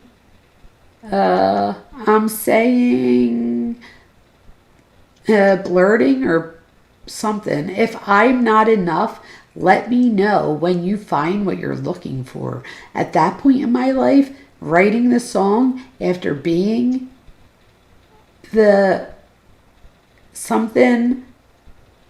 after being through the ups and downs of love, I was honestly okay with just being a stepping stone in someone's journey to finding the person they're meant to spend the rest of their life with. Dude, she was fucking 13.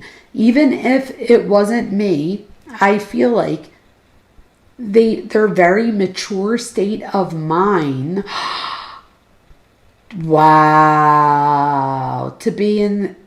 Wow. It says, even if it wasn't me, I feel like that's a very mature state of mind. Like, he is so loving himself to be in, though. Whatever love I give someone is theirs to keep. Oh, thanks. I don't want your fucking love. What do you mean it's theirs to get the frig out? He says it's theirs to keep. If it ends, if it ends up not working out, I'm not going to ask for it back. What?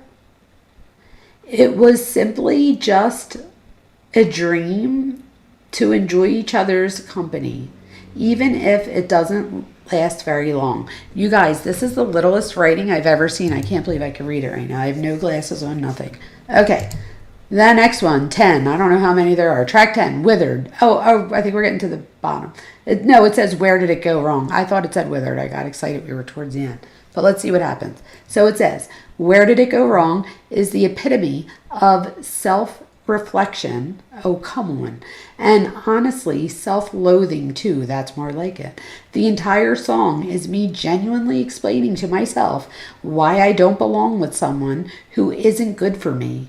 I never listen to instructions, which is a bad habit that I have. Steve Lacy reference.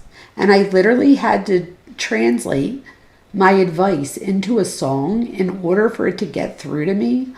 The chorus is only 2 sentences long, but it speaks volumes for me. Where did it go wrong with you? I don't belong with you.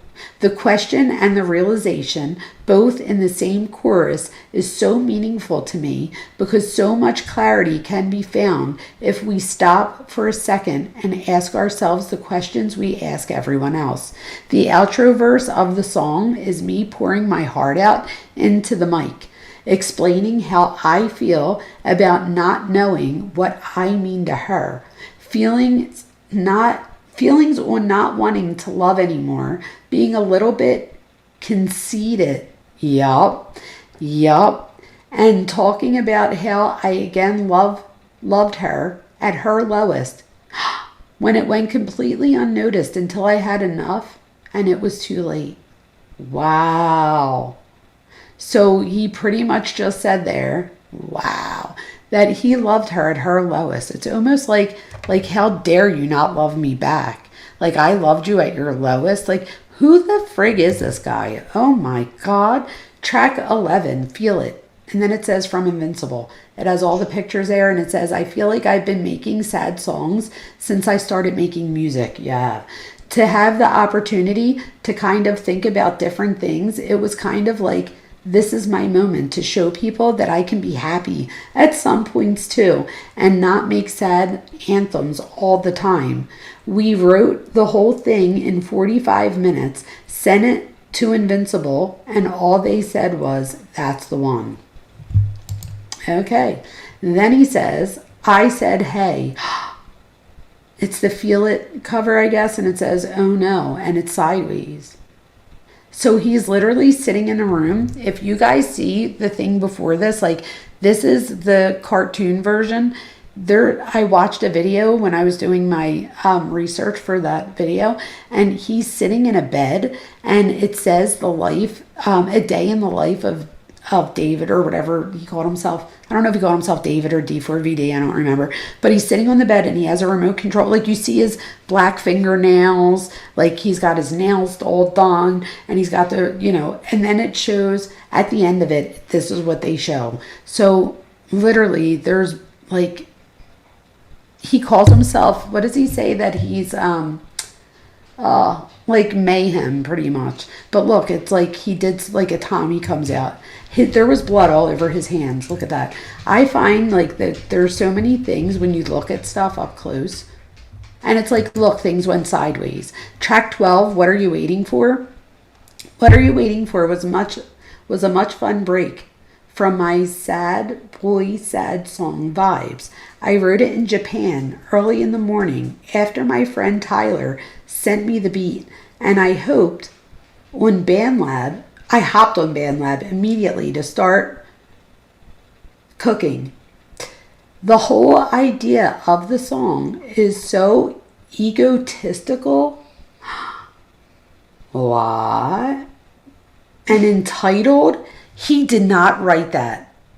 He literally you guys, don't I always talk about freaking entitlement? Wow, he literally admits it here. He says that this song is so egotistical and entitled. Me thinking I deserve to be sought after instead of doing the asking for once. Completely hypothetical situations. But seeing someone instead of going over to them and exuding my aura. What? And Riz is insane but it translates into a song so well.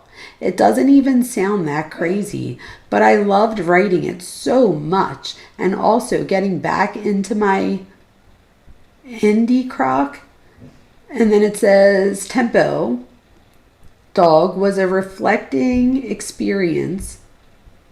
I miss making songs like this. You guys, he tries to write in big words to get us to like think that he's so smart, and half of the times I'm just like, I don't mean to be mean, but not half of the times, that's a little bit much, but there's like times in here where he definitely could have used a better word. Like the word doesn't necessarily fit. Like he's trying, it almost looks like, you know, like when you were a kid and you would write a paper and you would highlight the word and hit thesaurus because you wanted a bigger word, but you didn't necessarily know if the word was like fitting right in the sentence. I feel like he does that sometimes. So that just like, and it's interesting because the very first slide is about him being homeschooled. So I'm wondering if he feels the need to overcompensate for that by giving us big words to let us know that he's smart. Don't count him out.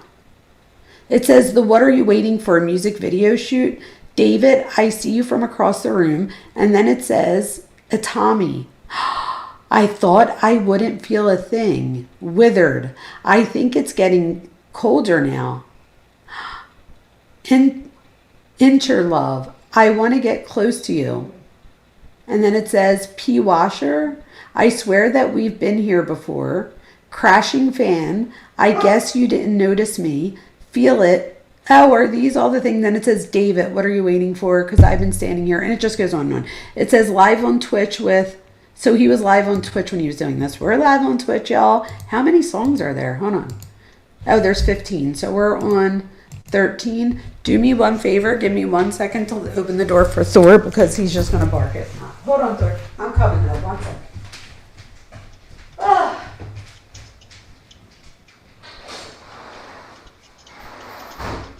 Okay. I'm back. Okay. So here we go. Let's do track 13, One More Dance. It says, one more dance, classic David theme and vibe. Pure romance. This song is me literally longing for one more dance with someone I don't have a connection with anymore. Just to savor one more time. It's so beautiful to not think negatively about love all the time and have these bittersweet moments in my songwriting. Oh gosh, where you would think writing it, oh my gosh, I got it. Where you would think I'm writing it head over heels in love and not from the perspective of a broken-hearted yearner wishing for something he doesn't have. Ha ha, dot, dot, dot, dot, dot, ha, dot, dot, dot. You guys, that is so messed up. Look at the picture here. So, wow. So this girl over here is holding his face. Do you guys remember the picture the other night? My memory is like, oh my God. There's a picture where you see red hair like underneath. Remember, she dyed her hair red. People didn't think it was her. I bet that was her. She's like holding, it looks almost like this. And then it shows like these two are in love, the two in the front seat. And it shows a Tommy in the back seat who obviously gets enraged. And then at the end, you see a Tommy all bloody. Like, that's just unbelievable, this guy. He like tells us what he's thinking. And she has the curly dark hair. The track 14 says Ghost. So he clearly kills her in that last song. In Ghost it says Ghost is a really special one.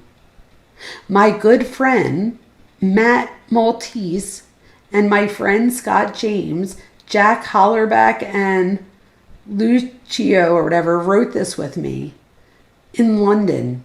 A much different flavor of song here. I wanted to explain the feeling you get when you're not in love with someone anymore and they're no longer yours, but you always keep a piece of that person or a piece, what? Or a piece of that love. Literally, he took a piece of the person. He says, but you always keep a piece of that person. He quite literally does that, right? Or a piece of their love forever.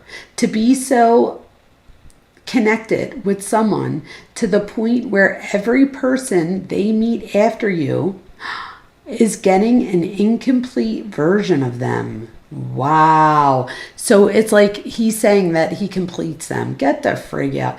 It says, because the only thing that completes them was you. It sounds like he was watching Jerry Maguire or whatever that show was.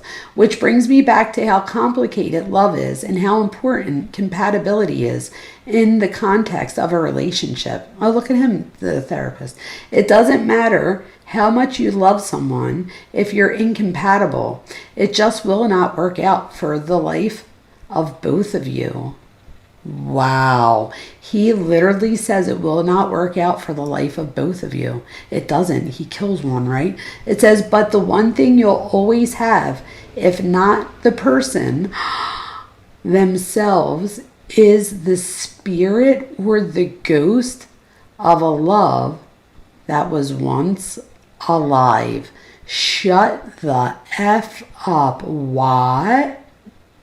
And on the side, he wrote, because the only thing that completes them was you, a few times.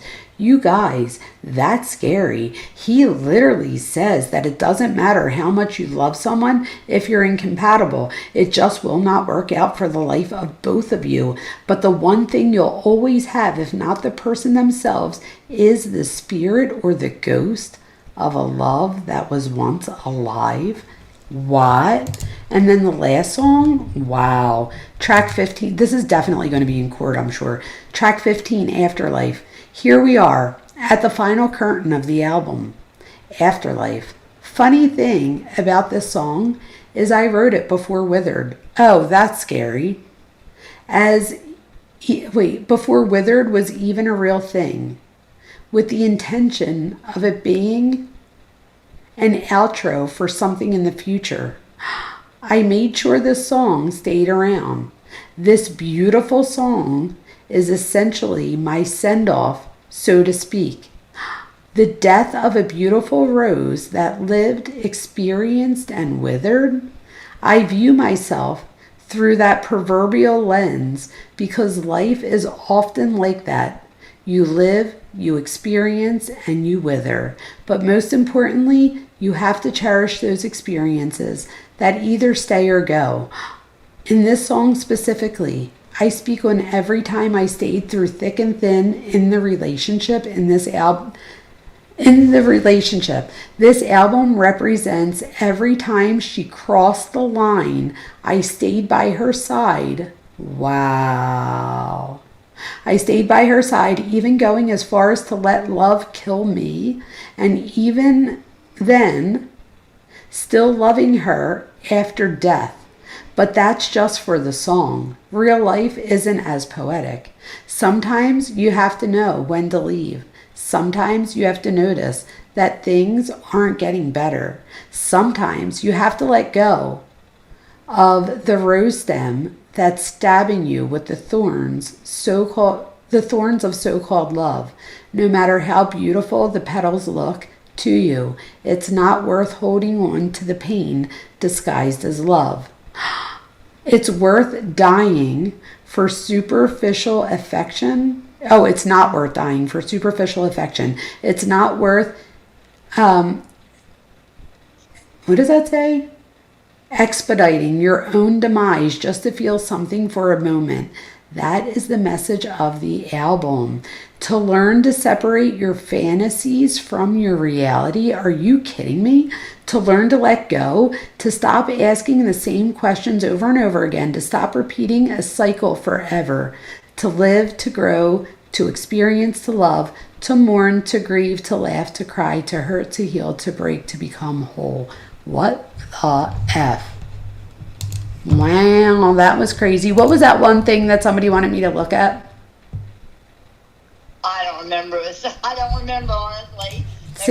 When you start reading, they're like, she's on a roll. So it's like... You guys. There's been a lot of really good things said. The track 14 was who said that about it was written when she was 14 or she was killed when that was written or something like that. That was really good. So weird. Yeah. She was a possession to him, 100%, Lisa. She was a possession. And that's the thing. When someone that can do something like this to you, when they can turn a human being into a possession, it's much easier to get rid of, if you will, for a lack of a better term, your possession. With the thorns of love, let me tell you, in his one interview, he literally says this, and he says it in multiple interviews, not just one. He literally says that he, like a rose, is beautiful, but that he, like the thorns, can hurt you. Hey, Z Young is saying that, and he said this earlier and just reminded me that he wants you to go back and look at the picture. That's what I was asking, yes. Okay. Wait, which one is it? I'm sorry. I got excited that whoever it was remembered and I didn't hear the rest of it. I apologize. The picture. If you go into Discord, yeah, above the link you were just in, right above it, there's just a Reddit screenshot. Oh, a screenshot. Oh, this one. Yeah, in Discord, yeah. Track 10, where did it go wrong? I read that, so that can't be it. I got you. Your screen right now. So. Oh, you can't. Let me share my screen. There you go. All right, now I'm sharing my screen, but we're like on a delay, so it's going to take a second. But this is where I was. I was right here, Songs from Withered Scrapbook. And then, do you mean the Reddit thing here? I wonder what that is. If y'all can see it. Oh, that's how far back we are. Like, that's how far back it is. Whenever you could see it, that's how far, like, that's how much of a delay there is. All right, let me see here. The one before this is They Gotta Be Celeste. My bad for...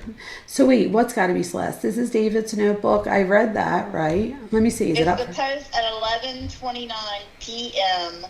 by Z. Yesterday, 11:29 p.m.? Yep. Okay, I'm at 10:55.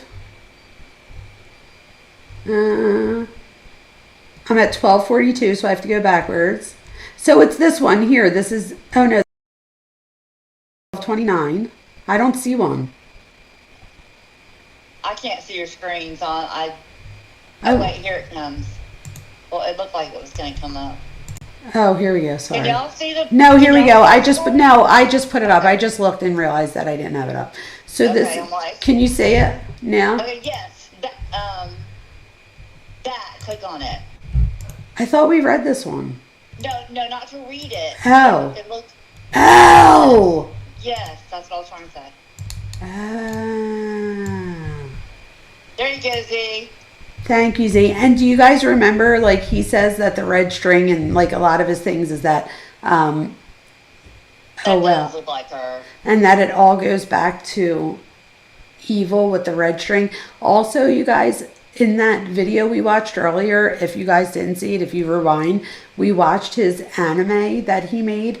And I feel like the girl in that obviously was her too, where her arm gets chopped off. Do you remember that from earlier? Yes. Yeah. I think that's her too. I think a lot of this is about her, right? This is crazy. Yes, I do. Especially the Withered album. He's sick. I don't know, you guys. All right, you guys, listen. You're welcome, Z. Yes. Thank you to me for getting you to look at that because he's been asking for like. Thank you, and thank you for being patient. Just if you like remember, as soon as I was done, the very first thing I said was, "What was that thing you wanted?" And that's what it was. So just know that we will always get back to it. Sometimes I feel like when I jump back and forth, then I forget where I'm at, and then I'm like, "What was I doing?" And then it seems all over the place. So that's why I just stayed on one track, but we did get to it. So thank you for being patient, Z. All right, you guys, I've been on for a long time and it's 2:30 in the morning and I've been working since 8 a.m. and I talk to work. So I worked from 8 a.m. to 9:30 p.m. and then met a student and then prepared for this and then came right on. So I've literally been working since 8 a.m. I'm fucking tired. I need to go to bed. I love you guys. I thank you for being here. Cuff you. Thank you so much. You do so much for me and for the channel. I do appreciate you. Same with all of my mods, all the people that come, all of you that buy memberships, I thank you. So that you know, our memberships are only $1.99 because I want everyone to feel welcome. And you can also join our Discord if you'd like, too. So there you go. Let me ask a question real fast if I can, please. Go ahead, please. So you guys, I was thinking about doing this because he is going to get a trial so quick. Why don't I do this? And you guys, if it's okay, Dr. Vona, I'm going to ask him for a 1 or 2. Why don't I make another little channel below the one that we're all putting stuff in, strictly for the trial when it starts? How about that? Oh, like another tab, you mean? Yeah. Oh, yeah. Yeah, absolutely. That way, you know, we can keep posting in this one, like with updated news. Oh, I see. That way people don't get distracted. I get you. Yes. Okay. All right, Z. Absolutely. Thank you. Absolutely. And thank you guys all so much for, like, when you send stuff or you put stuff on Discord. I really do appreciate it. And Yeah, just know that I do. It helps me, you know, help them. Sure. No, absolutely. And just so you guys know, I do eventually get to it. It's just Monday, Tuesday, and Wednesday are like my busiest. And then Thursday's a little less, but I'm still really busy. But then I definitely get to it. I usually get to it by Thursday. But just know that I do see your stuff eventually. And you guys, I appreciate you so very much. And Hi, guys. is there anything else? No, I think we got it all. Alright.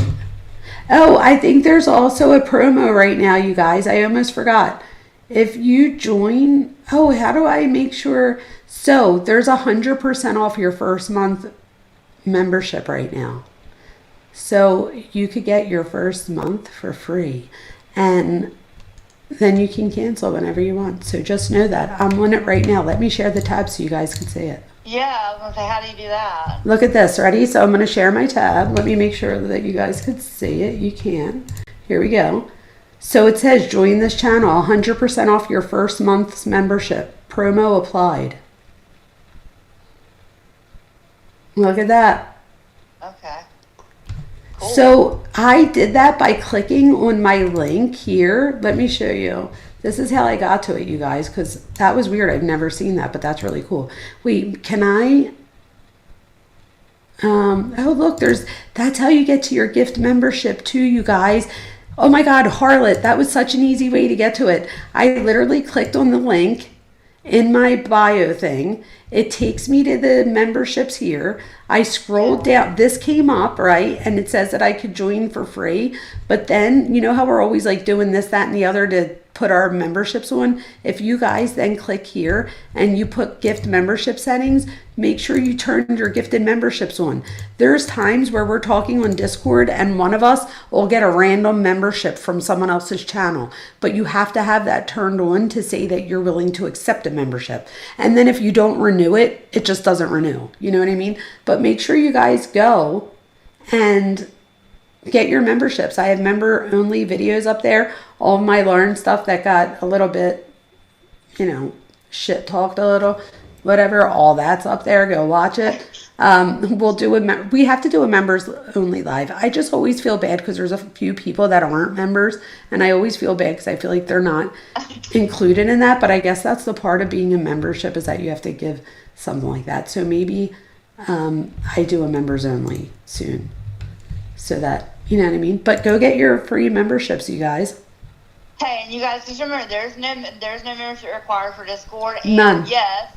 I mean, you can afford it, right? Anybody can afford that. So yeah, you guys all go join then. Yeah. Yeah, absolutely. But definitely get your free membership for this month here at the channel. And then if you like it, you stay. And if you can't, you can't. And that's okay. We'll figure it out. All right, you guys, I love you all. I really need to hang up. I'm tired as hell.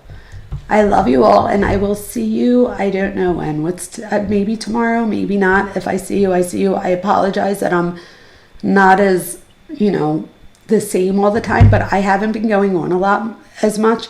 So make sure you put on your notifications and hit like so that the channel knows to notify you when I do come on, because I haven't been on for days and who knows when I'll be on again. So make sure you guys hit like, subscribe, and all the things. And I love you, and I will see you next time.